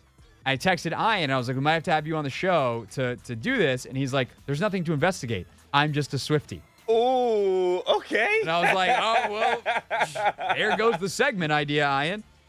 Did you see Jason Kelce confirm the rumors, though? Yes, he kind of did on WIP today, which is very silly. Jason, your podcast is very good and very successful. If you're going to confirm the biggest rumor in the celebrity world, exactly, don't do it on, do it on a radio show, obviously. Don't do it on a radio show. Do it on your own podcast, you moron. I'm just kidding, Jason. You're definitely not a moron. Jason Kelce, not a moron. It was just not the, why am I doing, let's keep going with the comments. All right.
It's the Hoffman Show on the Team 980, always live as well on the free Odyssey app. We are live at District E where the block party is underway. Got some great Halloween costumes. If you're watching on YouTube, you never know what you might see behind me. We had a Power Ranger a little bit earlier. We got some people in like Cruella DeVille wigs.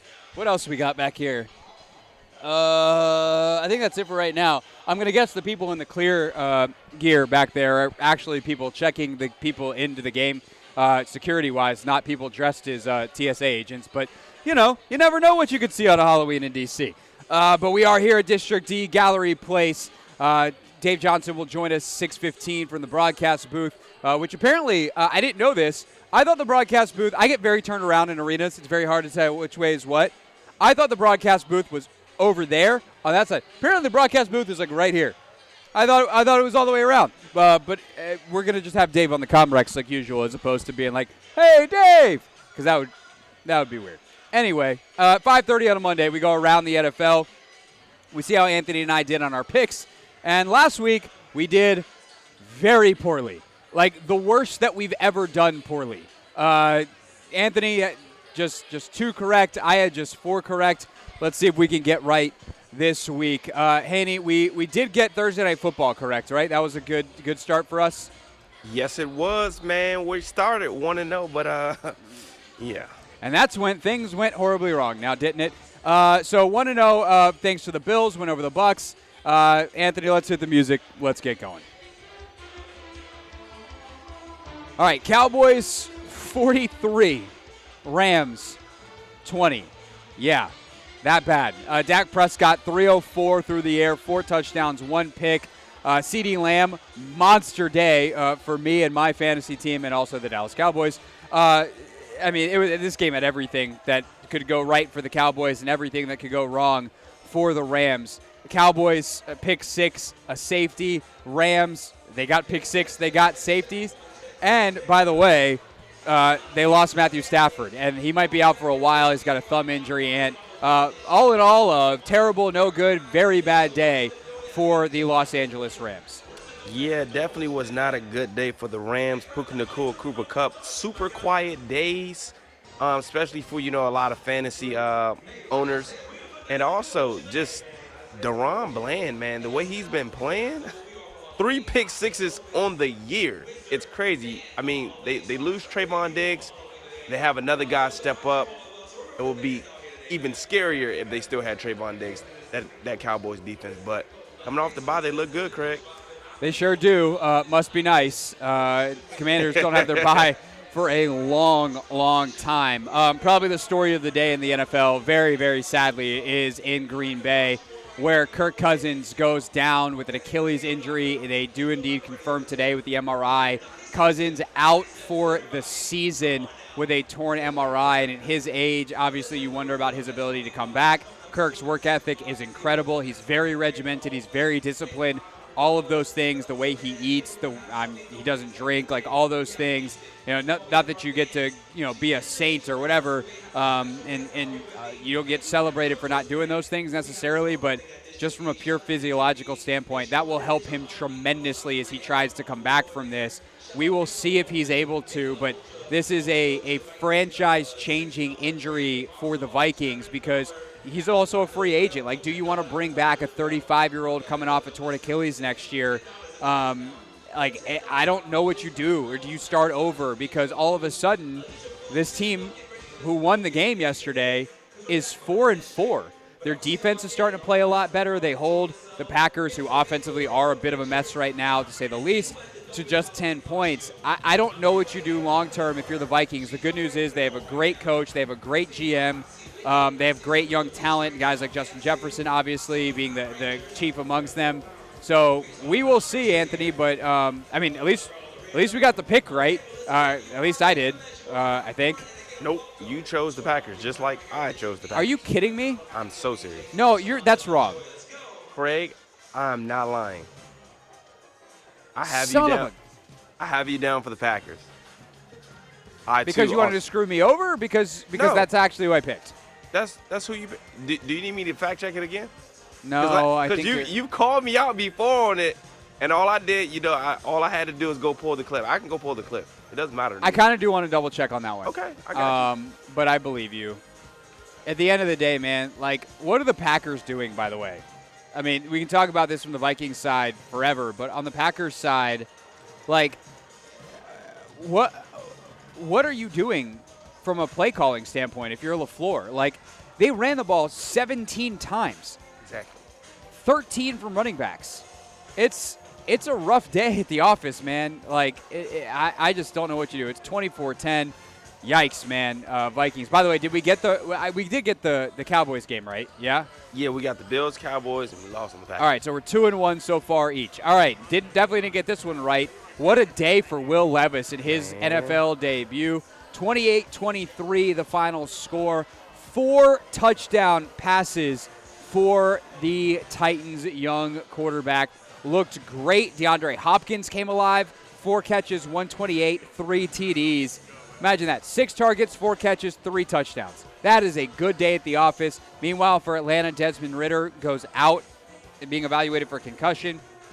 Our old guy, our old friend, Taylor Heineke comes in, throws for 175 and a touchdown, but ultimately not enough for the Atlanta Falcons, who lose by 5 on the road at Tennessee. Yeah, this one was shocking just because the Falcons' defense isn't bad, but Will Levis made them boys. It was really D-Hop. He was just open all day, every day against the Falcons. But super surprising that he was able to, come in and, dominate. And now they have a quick turnaround game in playing on Thursday Night Football. So I hope it wasn't, a lot of luck. And I hope he can, put some games together. Derrick Henry, he did what he had to do, put up 100 yards. But being able to, help out the rookie quarterback, that was huge. And then D-Hop. Which is D-Hop. So if you're the Jets or the Vikings, you have to call Tennessee about Tannehill, right? Although I guess the Jets are like, I don't know, Zach Wilson. There's some people are kind of liking what Zach Wilson's doing. Yeah, people think he's getting better. So maybe not. But if you're Minnesota, I think you have to say like, hey, Tannehill, you're also on an expiring deal. You want to come up here. And frankly, if you're Atlanta, do you think about calling? Like that's actually the most interesting one. If you're Atlanta and you think you can be good, do you call Tennessee and try to reunite Ryan Tannehill and Arthur Smith? I would probably do that if I can get it for like a 5th or 6th rounder. Maybe a 6th. I don't know. And if I'm Tennessee, I'm like, yeah, sure. We're going to move forward with Will Levis. I don't know why you wouldn't do that. Yeah. But you also don't want to just, use one game. It's just so tough, though, because the trade deadline Tannehill's not your future. Oh, yep. Like, at some point, you have to just be honest with yourself and say, this, like, turning this into this player into a draft capital asset is more valuable for our franchise. It doesn't really matter what happens to us this year. Let's just do it. And I think now's that time if you're Tennessee. I agree. All right, Saints and Colts. You were there, Anthony. Take us through it. Oh, my gosh. It was so brutal. Watch. The defense just got destroyed. Z was out there. He was banged up a little bit, and it showed when Alvin Kamara scored on an angle route on him. But they just gave up so many explosive plays, like Raheem Shaheed. Oh, my gosh, he was killing Tony Brown. The fact that Tony Brown gave up 7 catches for 187 yards and a touch. I mean, it sort of sounds familiar because we've had a player do that here in Washington. But I will say those explosive plays really, really hurt. And just when the coach, needed a big play, 3rd and long, Derek Carr delivered to Raheem Shaheed down, and it just hurt. It really hurt. Carr, Carr's best game as a Saint, no doubt. 310, 2 touchdowns. I mean, JT looked good, 12 carries, 95. Love to see that. But you mentioned Shaheed, 3 for 153. Craig, he was killing. I can even do that math. That is 51 yards a reception. Yes. That's dumb. And one of them, I hate it when the defender, the D-back, and then the receiver, they like catch the ball at the same time. Yeah. He had one of those. And it was like, oh, did we get the interception? Oh, no. Nope. It ends up being overturned. Yikes. So, yeah. Yikes. 38-27, the final score from Lucas Oil Stadium. Got this one right. We got that one wrong. Got this one right, although not very hard. Commanders' next opponent, the Patriots, drop to 2-6, setting up a question. How many 2-win teams can the Commanders lose to in 2020? Oh, never mind. That's too cynical. It's too early in the week for that. I apologize. Kinda. Patriots 2-6 after a 31-17 thrashing at the hands of the Miami Dolphins. Tua Tagovailoa, 324, 3 touchdowns, making me not like absolutely distraught over the fact that Sam Howell was on my fantasy bench. Raheem Mostert, 13 carries, 46 yards. So lighter day, but did have a touchdown. Jalen Waddle, 7 for 121 and a touchdown. I mean, we'll see what the Commanders can do against this Patriots defense, but the Dolphins offense, a big bounce-back day after their loss last week. Yeah, big day. Also, Tyreek Hill eclipsed 1,000 yards through 8 games. He's en route to 2K, Craig. That's crazy. I think it's going to happen. I mean, how nuts would it be if he got it in 16? Because obviously they played the 17th game now, and, it's like, oh, well, it's a little easier to get to 2,000. Yeah, of course. But he's got it through 8. Yeah, it's crazy. But A.J. Brown is on him now. A.J. Brown is coming for him. But I think Tyreek Hill, he'll be able to get it done.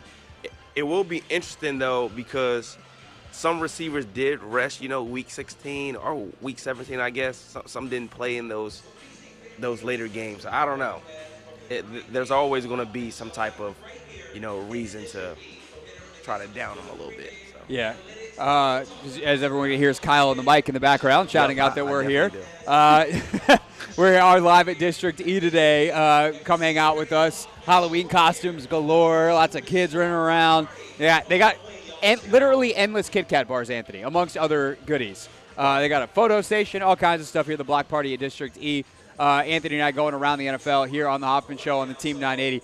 By the way, this is the moment whenever we get to a Dolphins game. It's like my reminder, Anthony. Pause the NFL games so that we can go to the fantasy update. The Hoffman Show Fantasy League. I destroyed my opponent this week. I dropped a 152 this week, Anthony,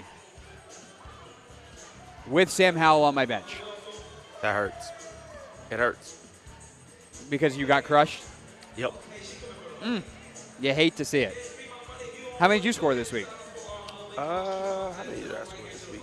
I don't know where my phone is. I can't even pull it up. Okay. Well, I had a nice 21 from Tua, 25 from Jalen Waddle, 16 from Evan Ingram, and a 41 from CeeDee Lamb. I didn't catch that. Oh, I scored a lot of points. That is the most important thing. Are we? This is the fun part about doing a show remotely. Anthony, are we good on all our mic levels and everything, or are we? Do we need to turn some stuff up? Oh no, you're good. You're good now. Okay. All right. Jets and Giants. Speaking of bad things and hiccups, yikes! What a brutality of a football game. 13-10. The Jets are able to tie it basically as time expires. Go into overtime, get the game-winning field goal. Saquon Barkley carried the football 36 times because Tyrod Taylor got hurt, and then Tommy DeVito came in, and they were like, you, sir, are not throwing the ball. He played for most of the game and had 7 attempts for -1 yards. He was 2 of 7 for -1 yards and somehow had a higher QBR in the game than Tyrod, who went 4 of 7 for 8 yards before exiting. Wow. That's a 15.2 to an 8.4 in the QBR. Makes me not really want to think about QBR ever again. Meanwhile, Zach Wilson, 17 of 36 for 240 and a touchdown. Breece Hall, 12 carries, 17 yards. Giants really stout against the run, but we'll see what they are in the weeks to come here. Giants have pulled the plug at just 2-6. They trade Leonard Williams today to the Seahawks. So the Giants' first team to make a move, and they get a second rounder in return as the best piece of that package. I think they got a second and a fifth, right, Anthony? Yeah, it was a second and a fifth. Man, if the Commanders could get that for Sweat or Young, I would do that. In a heartbeat. But also, Craig, the Giants had this game won. Graham Gano, former Washington kicker, came up short. Greg Zuerlein went down and sent it to OT. It was crazy. That is a bad week for Graham Gano because also in the Commanders game yesterday, he was the franchise record holder for longest field goal in Commanders history, and Joey Sly's 61-yarder broke it. So Graham Gano lost a record, lost a game. I think he's probably more distraught about the game. I got that one right, Craig. You got it wrong. I'm 4-3. You are 3-4. And also, I have the clip of you saying you want to go with the Packers. I have the clip if you want me to play it. Yeah, just go ahead and let me hear my own misery. I think I'm going to go with you, Craig. I think I'm going to go Packers. Now I want to go Vikings because you stink at picking games. Okay. Well, I was right about that. No, I'm going. Yep. Damn. Damn. Got this one right. Jags and Steelers. Jags 20, Steelers 10. I literally was on like a random YouTube stream last night. The NFL was doing this like kind of cool but also kind of weird like X's and O's broadcast, and I was double checking something on YouTube, and I clicked on it for 5 seconds. And the first like 5 comments, it was on Sunday Night Football. This wasn't even about the Steelers game. Was some guy going, "Fire Matt Canada. I don't even care about this game. I just wanted to come on this and say fire Matt Canada." The Steelers offense, not good. Pickett goes out in this game as well. Trevor Lawrence, 292, a touchdown, a pick. Etienne, nice balance. They ran him 24 times. Ultimately, Jags continue to roll. They're 6-2 on the year. Yeah. Pickett going down. I really wanted to see what the Steelers offense would look like with Mitch all season long. He comes in, throws 2 interceptions. It would look like Mitch Trubisky. What did you think it would look like? Yeah. He's not new here. Yeah. He's also not good. Eagles and Commanders, we both got this game right from a pick standpoint. Obviously, we've been talking about it all day. No need to do that here. But go ahead and tag one up. At least we are both officially now or over our win totals last week, right? Yes, we are. Okay, excellent. Let's put one in the loss column. Texans and Panthers, because the Panthers got one in the win column. Really poor performance by the Houston Texans offense. 15-13 in the final. It wasn't like Bryce Young was awesome, but they did enough to get their first victory on the year in the battle of the number 1 and number 2 picks. Yeah, CJ did not look good at all yesterday. Very inconsistent. The run game really couldn't get going either. The defense is still stout, but, you know, they gotta get something figured out offensively, I guess. Browns and Seahawks. Game flows matter. Seahawks get up 17-7 in the first quarter, and that is the formula against the Browns. Like, okay, especially right now, P.J. Walker in at quarterback. All right, go lead a comeback, P.J. Walker, against a pretty good Seattle defense. Ultimately can't do it. They close it out with a touchdown in the fourth quarter. 24-20, the final score. 2 touchdowns, 2 picks for Geno, so not the best day, but did have those 2 touchdowns and ultimately a win. Yeah, the Seahawks defense stood up strong, and also they left a couple of plays out of it. They had some easy interceptions that they could have had, and they dropped them, but they did just enough, you know, just to go out there and get the dub.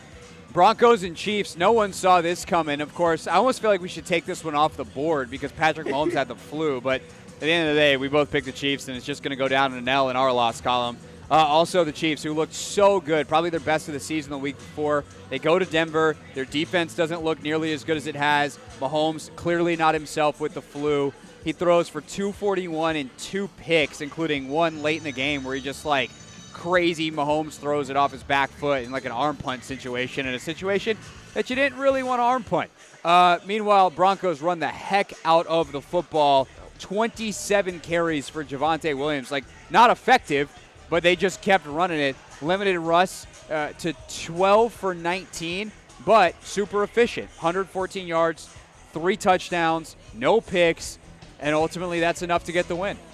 Quiet as kept, Craig. Russell Wilson hasn't played that bad this season. Hasn't played good, though. I'm not going to say he's played good enough to, you know, win them so many more games. Like, but he's played like a game, like Sean Payton has treated him like I wish they treated Taylor Heineke last year. Yep. That's not what, let's just say this. When it comes to Russell Wilson, that is not what you're paying for. Ravens and Cardinals. Cardinals made this interesting with a 17-point fourth quarter, but ultimately Baltimore way too much. Another good Lamar Jackson day. Just a cool, calm 18 for 27, 157 yards, 1 touchdown, totally in control of the game. Had a couple of nice carries, a 13-yarder at one point. Gus Edwards, 19 for 80. And, oh, by the way, 3 touchdowns. Baltimore definitely looking like that prime contender type of team that we talked about them in our power rankings last week. Yes, sir. You love to see it. Passing game was a little down yesterday, but it's also because the Cardinals just had so many defensive pass interference calls. So all they had to do was run it in from the 1-yard line 3 different times for Gus Edwards. So yeah, that helps a lot. Yeah, it doesn't help your passing stats, but we all know where those points really came from. Bengals and 49ers. 49ers, I'm officially worried as someone who picked them to win the Super Bowl this year. Is the Brock Purdy shine coming off? Our team's figuring it out. Is he just hurt and not playing well? Like, what's going on here? I don't know, but they got to figure it out quick. Defense also not playing well. Joe Burrow saying after the game, "This is my standard." Bengals 31 with bookend 14-point quarters, first and fourth, 31-17, the final score. Yeah, I understand Brock Purdy's not playing well, but he did throw over 365 yesterday. But like, yeah, but he had some crucial turnovers. Like, right. He had one on the 5-yard line. Bad turnovers. Insane play, though. And why is he throwing the ball that much? I mean, I guess it's only 31 attempts, but you got to find a way to get McCaffrey the ball more, get Elijah Mitchell some more carries. It's 23 rushes, and Purdy's got 6 of them. They just dropped him back all game. That's not the game plan for the 49ers to win. Yep, I wholeheartedly agree, but also the 49ers defense has to play better. Granted, they are playing against the Bengals, very potent offense, but still, they've been giving up a lot of points as of late. Yeah, they did get Kittle involved a lot yesterday. San Francisco, 9 for 149. McCaffrey also a pretty big receiving day, 6 for 64. Ayuk 5 for 109. But again, like, that's not really how that team is built, and that'll help the defense if they can run it better. Meanwhile, Jamar Chase 10 for 100 and a touchdown. Last but not least, last night the Tyson Bagent honeymoon is over. Yep. Yikes, man. Fields, by the way, has already been ruled out this week, so it's going to stay that way for a while. Tyson Bagent in Chicago. They're 2-6 on the year. Chargers now 3-4. It's ridiculous that they went into this game with similar records. Chargers are a dangerous team. Like, they've played well. They've played a really tough schedule. They've played everybody close. But ultimately, they get a team last night that's not on their level, and they crush them, which is exactly what you'd want to see. Herbert, 298, 3 touchdowns in the win. Yeah, the Chargers definitely dominated these guys all yesterday. And as you said, the Chargers, really good team. They just have to get over the hump in these one-score close games. This one last night was not close, so they didn't really have to worry about it. Not at all. Raiders and Lions tonight. We're both on the Lions, so depending on how that goes, Anthony, what's our pick status? Did you actually beat me this week? No, I came up short. I'm so sad to see it.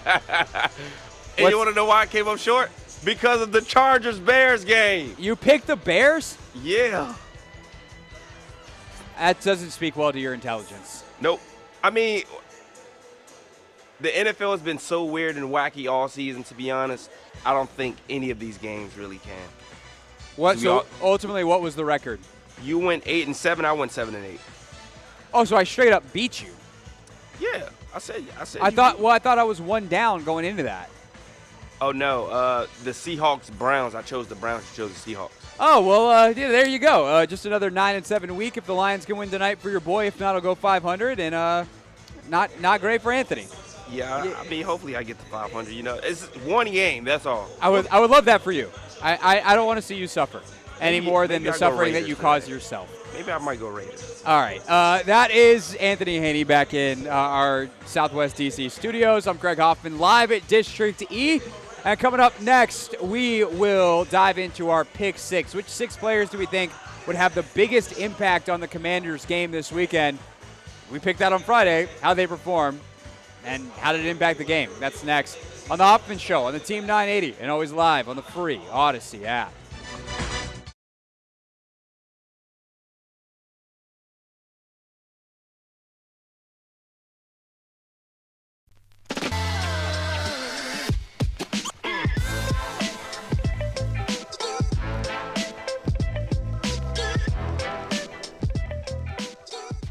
Mr. Fortier, how are you, and are you using the headphones that I sent you? I am using the headphones that you sent me, so I'll not be pulled over. And I got to tell you, man, seeing the craziness coming out of Chicago today with the Justin Fields comment, with the DC abruptly resigning, it's just like giving me flashbacks to what this team used to be like. And I'm like, wow, I'm talking about football in a stadium? That feels odd. Right. One, God, this call quality is just exceptional. So just, I got to say, I'm going to send you a clip later just so you can hear how clear you are. Two, we actually, so earlier in the show, we did a segment called This, That, and the Other Thing, and we wound up putting the Bears stuff in that. And yeah, it felt very oddly familiar, but also safely distant, which I think is good. All right, we got a lot to get to and not a lot of time. So first, let's... James Smith-Williams just pulled up and honked at me. I'm on the radio with Craig Hoffman right now. Yeah, do you want What's up? to say What's something? up, James? How you doing, man? What's up, James? Although you probably can't hear it because this Here, is I'll just put in him on- I'll Sam's put him on speaker. headphones. Quick. Craig, how you doing, man? I'm good. Feeling good. Just talking to Sam. Last time we did a hit with Sam, he put Matt Paris and Ben Standing on, so this is an upgrade. Way better. Yeah, way better. Yeah. Definitely an upgrade. All right, let's make sure nobody gets in trouble here. All right, James, drive home safely. Thank you. You have a good one. All right, goodbye. James Smith-Williams, everybody.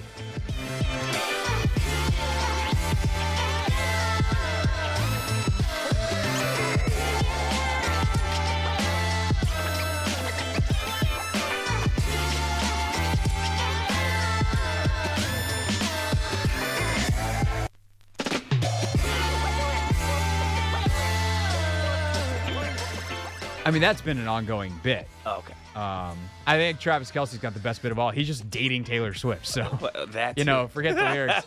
and then we got our guy Ian Eagle talking about Travis Kelce finding blank space in the end zone. Now that's how you do it. By the way, I did follow up. For those of you that listened to the end of the show on Monday, we said we're gonna have to investigate.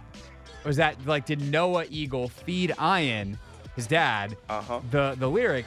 I texted Ian, and I was like, we might have to have you on the show to do this. And he's like, there's nothing to investigate. I'm just a Swiftie. Ooh, okay. And I was like, oh, well, there goes the segment idea, Ian. Did you see Jason Kelce confirm the rumors, though?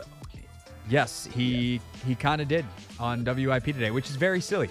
Jason, your podcast is very good and very successful. If you're going to confirm the biggest rumor in the celebrity world, exactly, don't do it do it on a radio show, obviously. Don't do it on a radio show. Do it on your own podcast, you moron. I'm just kidding, Jason. You're definitely not a moron. Jason Kelce, not a moron. It was just not the, why am I doing, let's keep going with the comments.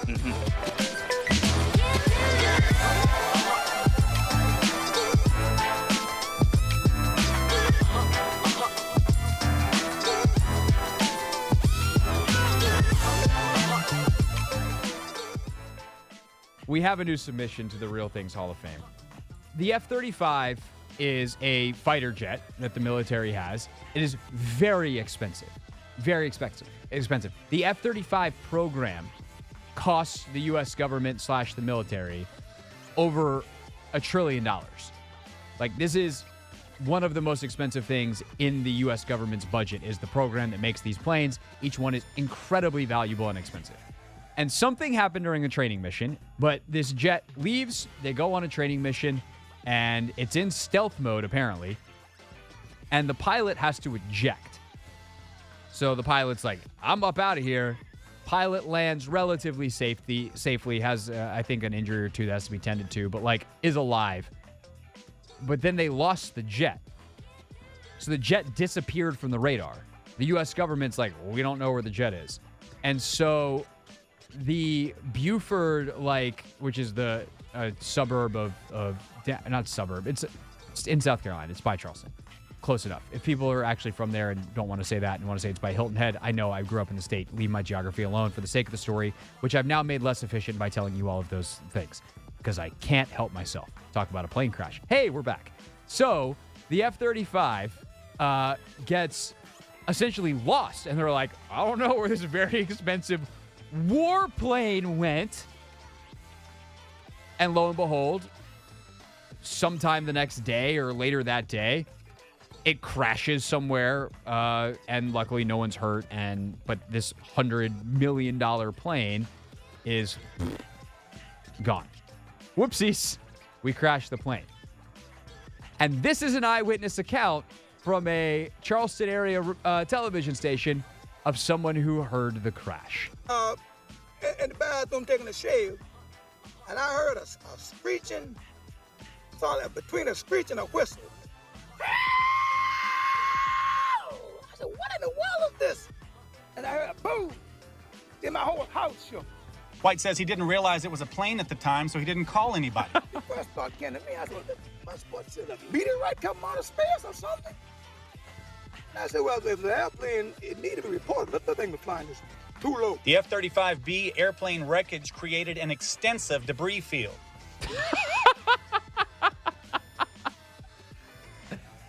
That voice. We gotta get a drop for the voice because it might be better than Steph Curry's. I was gonna say I feel like we have to do a comparison. Can I pull this off with? Yeah. Okay. So I had to compare or see if I had enough channels on the board to do this. But we got Steph Curry here. We got Charlie Brown here. And we got our mans here. His is better, though. I think his is the best one. His is definitely, it's not quite Charlie Brown. It's definitely close to Steph Curry, though. Yes.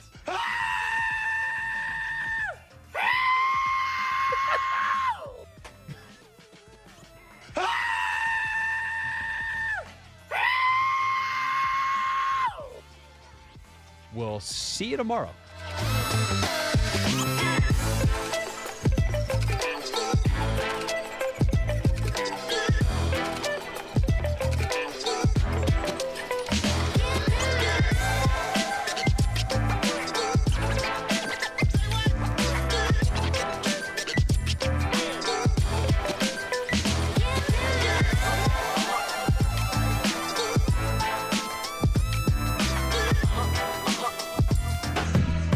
It's the Hoffman Show live on the Team 980. We're also on the free Odyssey app and streaming on YouTube, where if you are watching there, you'll see the costume contest happening at District E.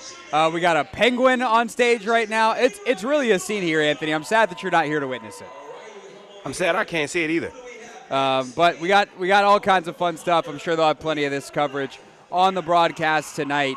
On Monumental Sports Network, Wes Hall and the gang will have it on the pregame. But as we spin our camera around, here we are at District E live till 6:45. Dave Johnson joins us in about 12 minutes from the broadcast booth upstairs, which means we need to get to our Pick 6. The 6 biggest Commander storylines. It is caught! Delivered at 6 o'clock sharp. It's the Pick 6 at 6. I'm going to be their biggest and harshest critic, but I'm also their number one fan. All right, Anthony, let's get going with number 1. You had a good pick. Number 1. Also, by the way, Logan was very much happier with your picks this week, even though you cheated and did all 3 of yours before I ever had a chance to pick one. I'm sorry about that, Craig. Yeah, never again. Never again will I let you get away with that. But your number 1 person was Eric Bieniemy, who I thought was awesome. I thought EB had I don't want to say flawless, because there's 1 or 2. I hate it. Mark Schlereth did a great job on the broadcast of talking why that bubble screen on the first drive was a bad call. 3rd and 5, yeah, that was terrible. But that also, I'd have to go back and watch the film on that one, because you have a bubble called to one side.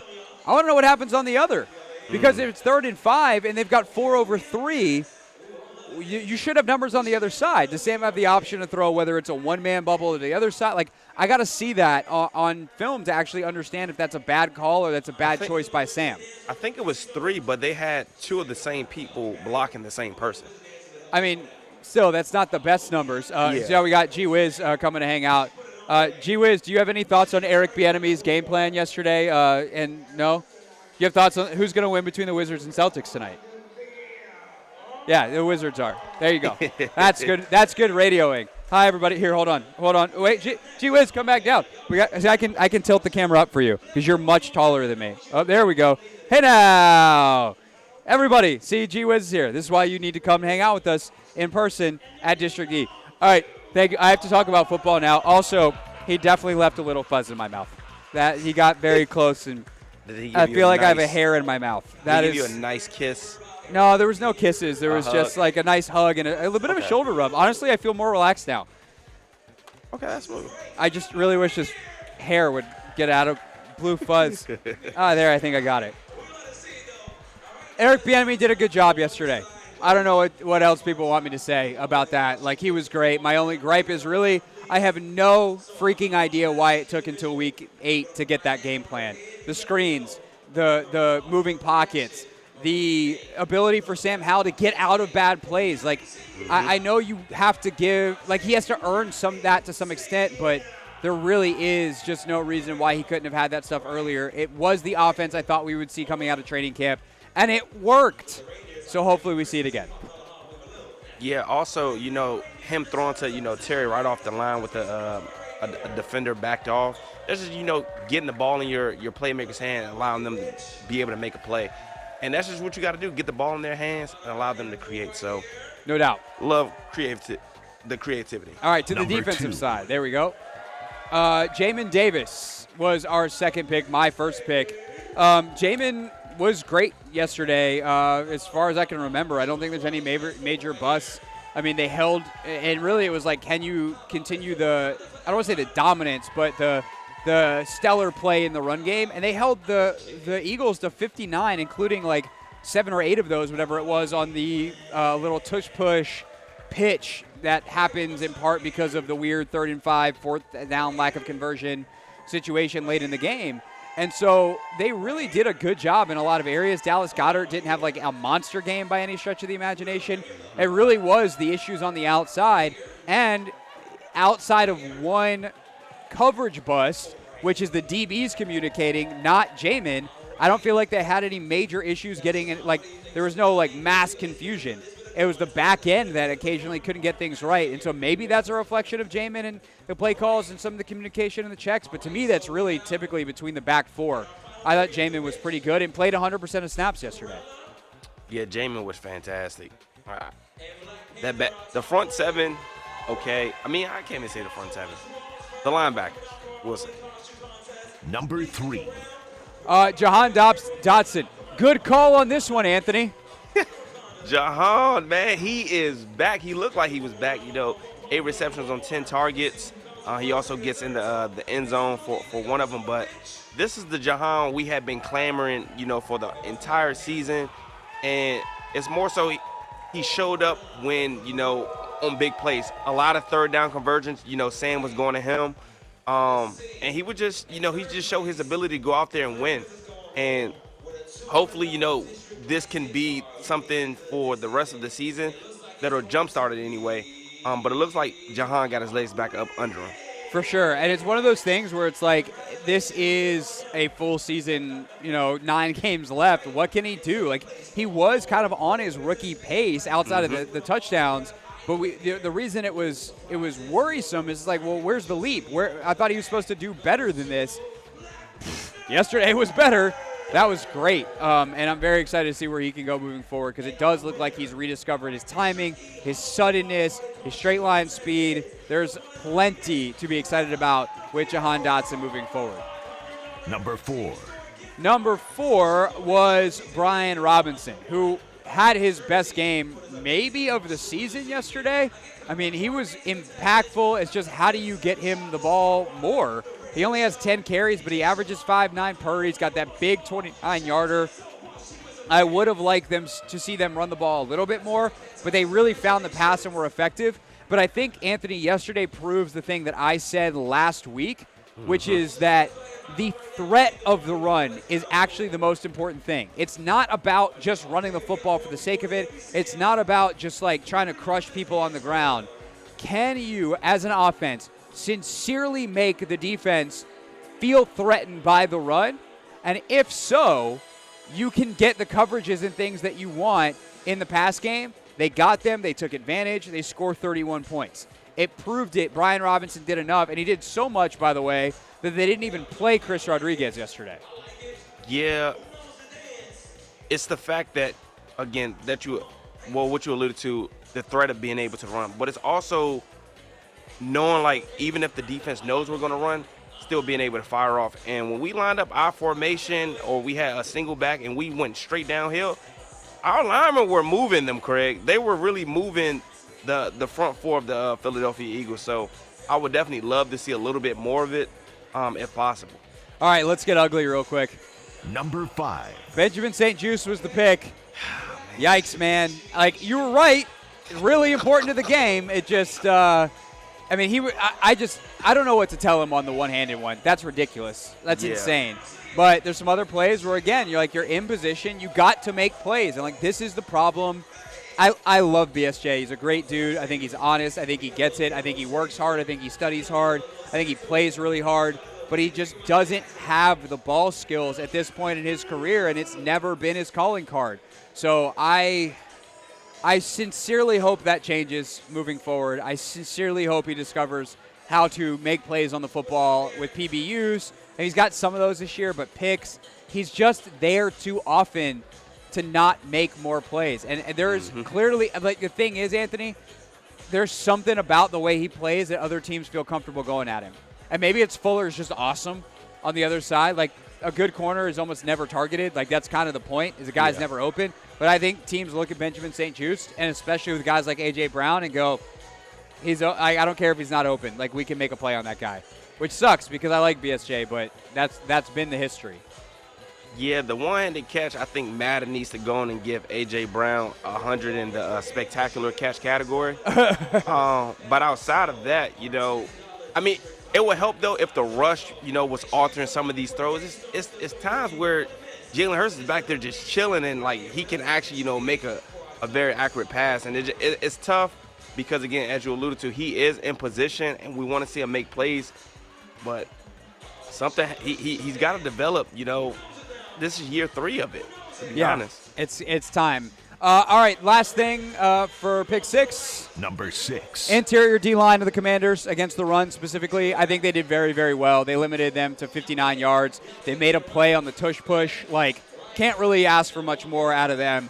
So good job on the interior of the D-line. All right, when we get back, not only is Dave Johnson going to join us to preview Wizards-Celtics, but it is the debut of the brand new Dave Johnson segment introduction. You do not want to miss it. Next, it's the Hoffman Show on the Team 980 and always live on the free Odyssey app. They get real Icarus-y, to go back to your Greek mythology days. You remember the story of Icarus, Anthony? Not quite, Frank. What do they teach you at Georgetown Prep? Icarus, the guy who flies too close to the sun. What do they teach you at Georgetown? Anthony, I think you just put your job at risk at Georgetown Prep. Why? There's no way that they did not teach you the story of Icarus at Georgetown Prep. We actually did a lot of Greek mythology, though. We didn't talk about Icarus flying too close to the sun. Yes, you did. You don't remember it. I feel very confident. Who can we call at Prep to confirm this? I mean, I will just do that right now, actually. Okay. I would like you to ask someone of authority. Do we teach about Icarus? 2 hours later. Did we ever check in on that, Anthony? Yeah, my classmates actually texted me and said, yeah, we've done it. Okay. Yeah, we'll have to figure out where you were on that day of class at a later date. You're right.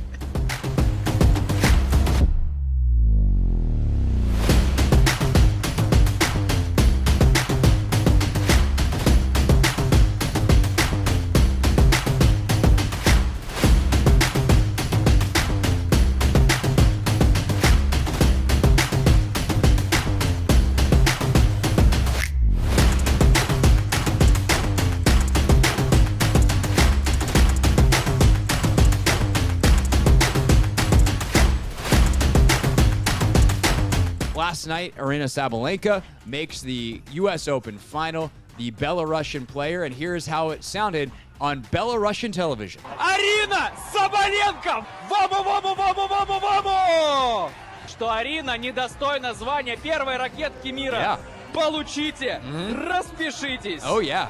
Rising up, back on the street. Did my time, took my chances. When the distance, now I'm back on my feet. Just a man and his will to survive. So many times it happens too fast. Oh, you change your passion for glory. It's the eye of the tiger. It's the thrill of the night. Rising up to the challenge of a rival. And they lost, no survival. Все, ребята, я сдулся. 10 out of 10. No notes.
Hello? It's the Hoffman Show on the Team 980. We're always live as well on the free Odyssey app. Streaming live on YouTube at the Team 980, and we are live at District E, where it is a block party going on. Great time before Wizards and Celtics tonight. And Anthony, before we play the intro, let's bring in Dave Johnson from the broadcast booth upstairs here at Capital One Arena, where I'm sure it's a party inside already. Dave, how are we doing? We're doing well, but it sounds like you're really rocking there at District E. That's a cool place, and it's great food there at District E. And again, for folks listening, it really is something you should try before games. You can stop in there. You still have time to swing by and see the Hoffman Show live. So it's a cool facility. And why I say it's cool is, listen, this is our city. We need things happening downtown. We've gone through a rough period. The COVID and people were not getting together. And now we can get together, and we need places to get together, and District E is certainly that. So it sounds like you're having a good time there. Yeah, it is a blast. Kyle's on the mic, which is always a great time down here. But we, speaking of a great time, speaking of a party atmosphere, we always want to make sure that we kick the radio party off properly, Dave, which is why we have given you a proper introduction. Last year, we took the song Let Me Clear My Throat, which the team had partnered with DJ Kool, the original artist, who's obviously legendary, on a special Wizards remix. So we used that song as the intro for you, and we put together some highlights and did the whole production. So we are ready to debut, before we talk about the game itself tonight, your intro for 2023-24. And I'd like to quickly just say this is definitely not the song that Dave would have picked if we had given him the entirety of the world's music catalog. But it is a very cool song because it's very Wizards and it's very DC. Dave, as you know, the Wizards have partnered with a bunch of local artists this year, hip-hop, go-go, Afro beats, all kinds of different artists in the DMV, and created a music portal, and they're going to be using a lot of these songs in game presentations this year on highlight videos and helping promote these local artists. So they gave us access to this portal, and the song we chose is called Go Off by the Smash Brothers, is the song and the artist. And without further ado, Dave, here is your introduction for 2023-2024. All right, I'm Time ready. to get the radio party started. Blocked by Bilal Coulibaly. Oh, boy, did he stuff him. Left wing pull, it's there. Oh, that's a pool party. The basket slam right there. And the steal and the slam. Intercepted by Kispert. Kispert now, foul line. Oh, slam. Ooh, that'll jar your preserves. It's time for Dave Johnson on a Wizards game day. Kuzma for three. Oh, it's there. It's there. Big shot. On the Hoffman Show. And that is how we will welcome in Dave Johnson this season, as long as Dave approves. Oh, let me tell you something. I'm trying to download it now and make it my ringtone. That is fantastic. And you know what? I sincerely appreciate the creativity because what listeners don't know maybe is that I thought, well, I want this to be special. So I sent you about 4,000 of the highlights I thought were the best, and you had to pick out 3 or 4. And it's just terrific. And again, we've already started the party. And listen, this is what it's all about. It's an evening. You're done with work, maybe you're at work. Let's just stay connected on the radio and have some fun and maybe win some games every now and then. That would be nice. And Dave, let's talk a little bit of basketball here. The Wizards were able to win their home opener against the Memphis Grizzlies on Saturday, and they do it playing exactly like Wes Unseld would like them to play. They played faster, they got up a ton of threes, and ultimately that was the formula for them to come out ahead. What do you take out of that win Saturday that hopefully they can take against one of the best teams in the league tonight in Boston? Oh, yeah. By the way, the Celtics, the only team that were top 5 in both offensive and defensive rating last season. But look, translation, this is just a very good team. I think, they lost Marcus Smart, but look, they pick up Drew Holiday, Kristaps Porzingis. He was such a special guy to be with last year, and he had a career year here in Washington. Really liked him, wanted to stay here, but it was not in the plans in terms of the way now the Wizards are going forward. And so he lands with the Boston Celtics. He had that amazing first game in one of his other old stomping grounds, the New York Knicks. So against the Wizards, against the Celtics tonight, getting what you mentioned, the three-pointers are going to be so important. The Wizards are going to have to get points in transition. They're going to have to get three-pointers in transition. And that really needs to be probably a formula for the entire season. This needs to be, I believe, a volume shooting team and a volume making team, especially when you're up against the Celtics. We certainly saw it in the opener against the Pacers. That game was really even in a lot of categories, but the Pacers made 20 three-pointers. The Wizards only made 9. The good thing is they do have players. Corey Kispert, Gallinari, there are so many players that can come off the bench or in certain situations and get going and really change the trajectory of a game. And that's, we saw that in preseason. The Wizards win over the Knicks at Madison Square Garden. And I think if there are some signature wins this season, we're going to have that kind of effort. Look, with Kyle Kuzma and Jordan Poole, I think we saw on Saturday night, and we're reminded that, as Jordan Poole says, you got a couple of dogs that are going to be aggressive when they need to be aggressive.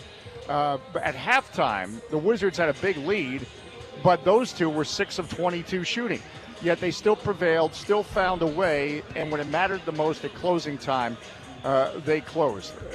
I do believe tonight, though, you're going to need Jordan Poole and Kyle Kuzma to be shooting better than 6 of 22 combined at halftime against the Celtics team. Look, this is when you're facing, in my belief, one of the elite teams in the league, and there's no asterisk. The Celtics are rested. They didn't play last night, et cetera, et cetera. It's slim margins, and the Wizards, to win, are going to have edges in certain slim margins. And they're definitely going to need Kyle Kuzma to shoot better than 1 of 10 from 3. But, from a style of play standpoint, I'm sure Wes is thrilled that Kyle took 10 threes. What do you take out of your conversation with Wes just a few moments ago? Or are you yet? I guess you probably have had that already. I should know this. I should know your schedule. I occasionally take part in it. But considering your pregame show starts in 20 minutes, what did you talk with Wes about? Well, just that, and it's coming up a lot of, what they're looking for tonight. They're going to, need some versatility. They might switch things up and play some small ball against the Celtics. Because, again, you cannot go toe-to-toe, head-to-head with the Celtics. So you need to be creative, and the Wizards will be that tonight. Now, they are hurt by the loss of Daniel Gafford. Gafford, if you remember, on Saturday, turned his ankle, did come out in the second half and finish that game, but that became a problem in terms of the left ankle swelling up, so he's not going to play tonight. But, again, the Wizards, while we talk about this team is looking long-term and for sustained success, with the young players on this team, whether it's a Bilal Coulibaly, the rookie everybody's watching, or Denny Abdi or Corey Kispert, you have veterans like a Danilo Gallinari and as I mentioned, Mike Muscala, guys that will that can make a difference in leadership. I just lost my train of thought because a Wizards fan dressed as a witch just came by because it's Halloween night. Oh, I wonder if they were down here earlier. We had a full costume contest down here earlier. You might have had it. Now, I think I might know who this fan is, but I'm looking to my left. He's got green paint on. I think it's a he, but I think he's dressed as a witch. Yeah, so we got. I'll text you a picture of this. I'll tweet it at Dave J Sports. Excellent. Because I think this is our friend DC Stones. Stephen Bowers. As I get closer, he's wearing. All right, Craig. It's third place. He's in third place. We say he should have been the first place finisher. I don't know. We had a couple of kids that were down here dressed as penguins, Dave. That's hard to beat. Yeah, kids as penguins. There's actually still here. They're just down here hanging. Actually, one's a penguin and one's a chicken. Wow. Now, have you dressed up recently for Halloween? Not in years. Yeah, I can't remember. This is a true story. I can't remember the last time I dressed up for Halloween. Me neither. I feel like my wife had a good idea for us this year, and now I don't remember. Like, we can't remember what it is, and we don't have like a party to go to or anything to actually dress up. I will say, though, we were out. Friends of ours had their engagement party Saturday night, and so we were driving out a little bit in D.C., and my favorite part about Halloween costumes this time of year is people have to get there. And in D.C., that means they walk. And so you just driving or walking around D.C. this weekend, you just saw everything. It just any kind of costume, young, old, every kind of costume variety that you can think of. It was great. People happy and joyous. And as you always say, Dave, that's really what it's all about. Yeah, no, and in some cities, I must have been on the same route because I was driving and I forgot. I was coming out of the game Saturday night, and I'd forgotten Halloween's coming up. I'm thinking, wait a minute, what's going on here? What are we doing? But in some cities, it looked normal. What was going on? But look, have some fun. Although I got to admit, I didn't. I guess. Well, did I get that wrong? Because witches don't have green faces. Who has green faces? Is it goblins? I think witches can. All right. Well, yeah, that just jarred it could be the Wicked Witch of the West. She had a green face. She did have a green face. She also she wound up under a house, I think. Yes, when they. Dave, where are we? What are we doing right now? No, no. And you know what bothers me about that green face is it's Celtics colors. So I mean, that is a good point. Maybe that's why it came in third place in your Halloween in the costume. I think he should have been disqualified. Yeah, that's what I think. All right, if you want more of the basketball talk, stay tuned. The pregame show is coming in just over 15 minutes, and of course, Dave and Glenn are on the call. I don't know. Gee whiz crashed my broadcast earlier, Dave. Maybe I'll crash yours. Please. You know where to find us. I do. I'll come up and say hello. Just don't wear green paint. I won't. Yeah. I got no. Okay. I actually at one point grabbed a green pair of pants and was like, never mind, I'm not wearing those today. Yeah. Perhaps next time I'm here. All right, so I'll see you in a little bit. Thank you so much, and we'll talk to you later in the week on the show. Sounds good. All right, that's Dave Johnson, everybody, with us here on the Hoffman Show. When we get back, final thoughts from the Commanders-Eagles game. Bad weekend for DC teams playing green teams, by the way. We'll get back to a couple final thoughts on that, set up the trade deadline tomorrow, and then get out of here with real things, real people said, and real microphones.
It's the Hoffman Show on the Team 980, always live as well on the free Odyssey app, streaming live on YouTube at the Team 980, and we are live at District E. The block party wrapping up as everyone heads inside for Wizards and Celtics coming up at the top of the hour. Of course, the play-by-play live here on the Team 980. Dave, Glenn, and the pregame show coming up at 6:45. So, Anthony, I think we should make a couple of predictions real quick before we get out of here. These do not count towards our official game picks because we're not going to pick games. I want to pick which Commanders we think will still be Commanders by this time tomorrow. Ooh, I love that. All right, Montez Sweat. Montez Sweat. Yes. I think Montez Sweat is gone. Okay. If they've got a trade on the books right now, or an offer on the table right now that could result for them getting a second-round pick, they should do that. Hold up. I thought it was a third. It's a third, but if he re-signs in the spot that trades for him, then it can become a second. Oh, yeah. It's a conditional. Okay. So I would 100% do that. I think I'm in agreement with you then. Chase Young. He will be a Commander. I think he will too. If I could pick, look, I like both players. I just think the way Montez has played with John and Duran the last couple of years, and the fact that I think because Chase's sack total is going to wind up being pretty high, and and also, this is the other thing too that is kind of funky. Montez is already 28 years old. Woo. So, I don't know that so maybe this does sway me towards Montez. I don't know the way you want that to keep Chase the older guy. Well, no, towards trading him. Oh. Because, part of this is Chase is still young and he's going to be so expensive. Do you really want to put that much money into that position group? And I would say no. But you could also franchise him next year. Not having to figure out the both of them opens up possibilities. But I can make an argument for trading Chase, franchising Montez, and letting Montez walk a year later, or decide if you want to keep Montez or John a year later, because I think John's deal will be up. So, I don't know, man. They're in a wacky spot. Not a great roster management situation. I think that's fairly obvious. All right, Antonio Gibson. He'll be here tomorrow. I think he will too. I don't think they'll get enough to get rid of him. Jacoby Brissett. That one's interesting. It is. That's why I asked it. I'm decent at this job. I think he gets traded. I think he's going to be here. I think internally they value him, and with good reason, but also too much. They overvalue him as a mentor to Sam. And him being Sam will be a better quarterback if Jacoby stays. And on some level, for them, the decision is that easy. But I think that, to me, if you get a third or higher, and I would think about it at a fourth, I would do that because. It's just hard, though, if you're Rivera and you're Mayhew and, we're not going to get to use those picks. So, it's a tough deal. Anybody else worth mentioning? John Allen. He's not going anywhere. You don't think so? I think ownership would veto that, unless they're getting, a first-rounder back for him. Yeah. I mean, Leonard Williams just went for a second and a fifth. I would imagine you're getting a first for John, but I don't know that John's that much better than Leonard Williams. Leonard Williams is a good football player, dude. I'm not saying he's not, but John has some Pro Bowls to his name. Yeah, I mean, he also has some sack totals to his name as well. I hear you. I think he's better than Leonard Williams. Not by a lot. I would say he's better, but he's not that much better. Maybe you get a second and a fourth if you got second and a fifth, but you're not getting a first for John Allen. He's too expensive at a non-premium position. It's just not happening. All due respect to John. John's phenomenal. But you'd have to get a team that was they thought if San Francisco thinks John Allen is the difference in winning a Super Bowl and not, they'll trade a first for him. Other than that, you're not getting a first for John Allen. Yeah. All right. Anything else housekeeping-wise? Tomorrow on the show, it's a Tuesday. So that means we have what? What do we do on Tuesdays? Besides complain that it's Tuesday. An overreaction with Linnell. Yes, that is true. Okay, that's tomorrow on the show, which means weekend review. Yeah, our weekend review. What else happened this weekend? We'll obviously talk a little bit about this game tonight, Celtics and Commanders. And then we have the trade deadline. And then the trade deadline. Yeah, our Celtics and Commanders. Jeez. Celtics and Wizards. So, yeah, that's tomorrow. And the trade deadline happens during the show. Yep. So, breaking news style. What a day. All right, that's tomorrow. Here's how we wrap up today. It's time for Real Things Real People Said into real microphones. Real things. We're not going to be sucked this year. Real people. 5 and 11, not very good. Said into real microphones. You know, the culture is actually damn good. All right, Anthony, you're driving today since I'm out here at District E, and you did you put the stuff in the rundown and I just missed it? No, I didn't put it in the rundown. Okay, that means you get to drive, and also I definitely forgot what time the hard out is, so you're gonna have to type that in the rundown too. All right, I got you, man. Wait, is it 42:43? Yes. Yeah, I remembered something that's part of my job. All right. We're gonna start out with. Should we start out on the basketball court? We can start out on the basketball court. I think we should. I think everyone has seen this crazy play by Steph Curry against Dylan Brooks, where he has this guy dancing. Oh, my favorite player against my least favorite player. This made me so happy. He destroyed him. Here we go. And having some fun. SA, talk to me.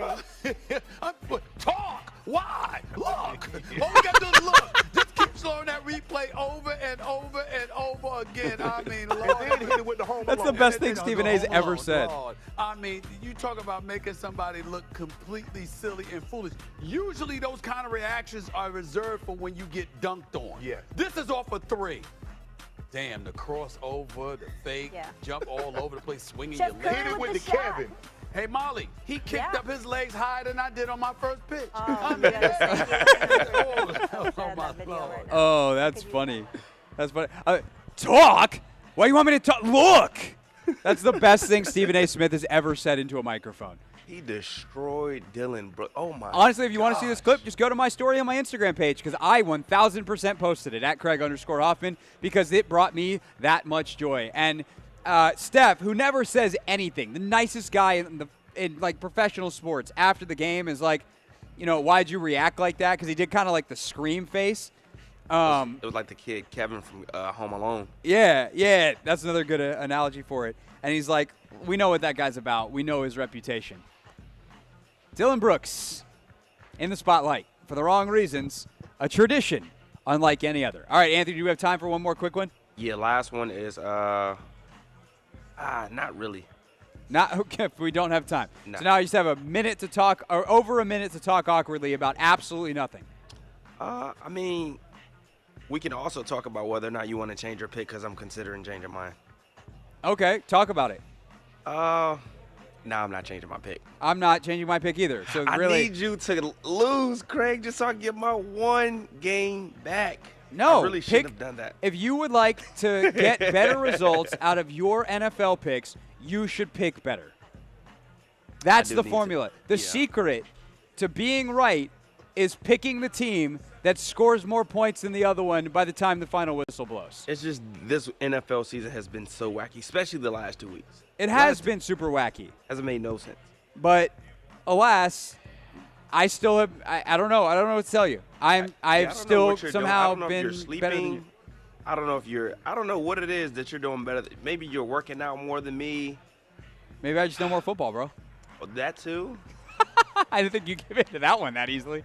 I don't know what it is, Craig, but whatever you're doing, I need to have some of it as well. I don't know. If you're not sleeping, that's definitely a good one. highly recommend the sleep. All right, that's our show for today. Thanks, everyone here at District T for hosting us. Phenomenal. We kick things upstairs now to Dave and Glenn for Wizards pregame. The Team 980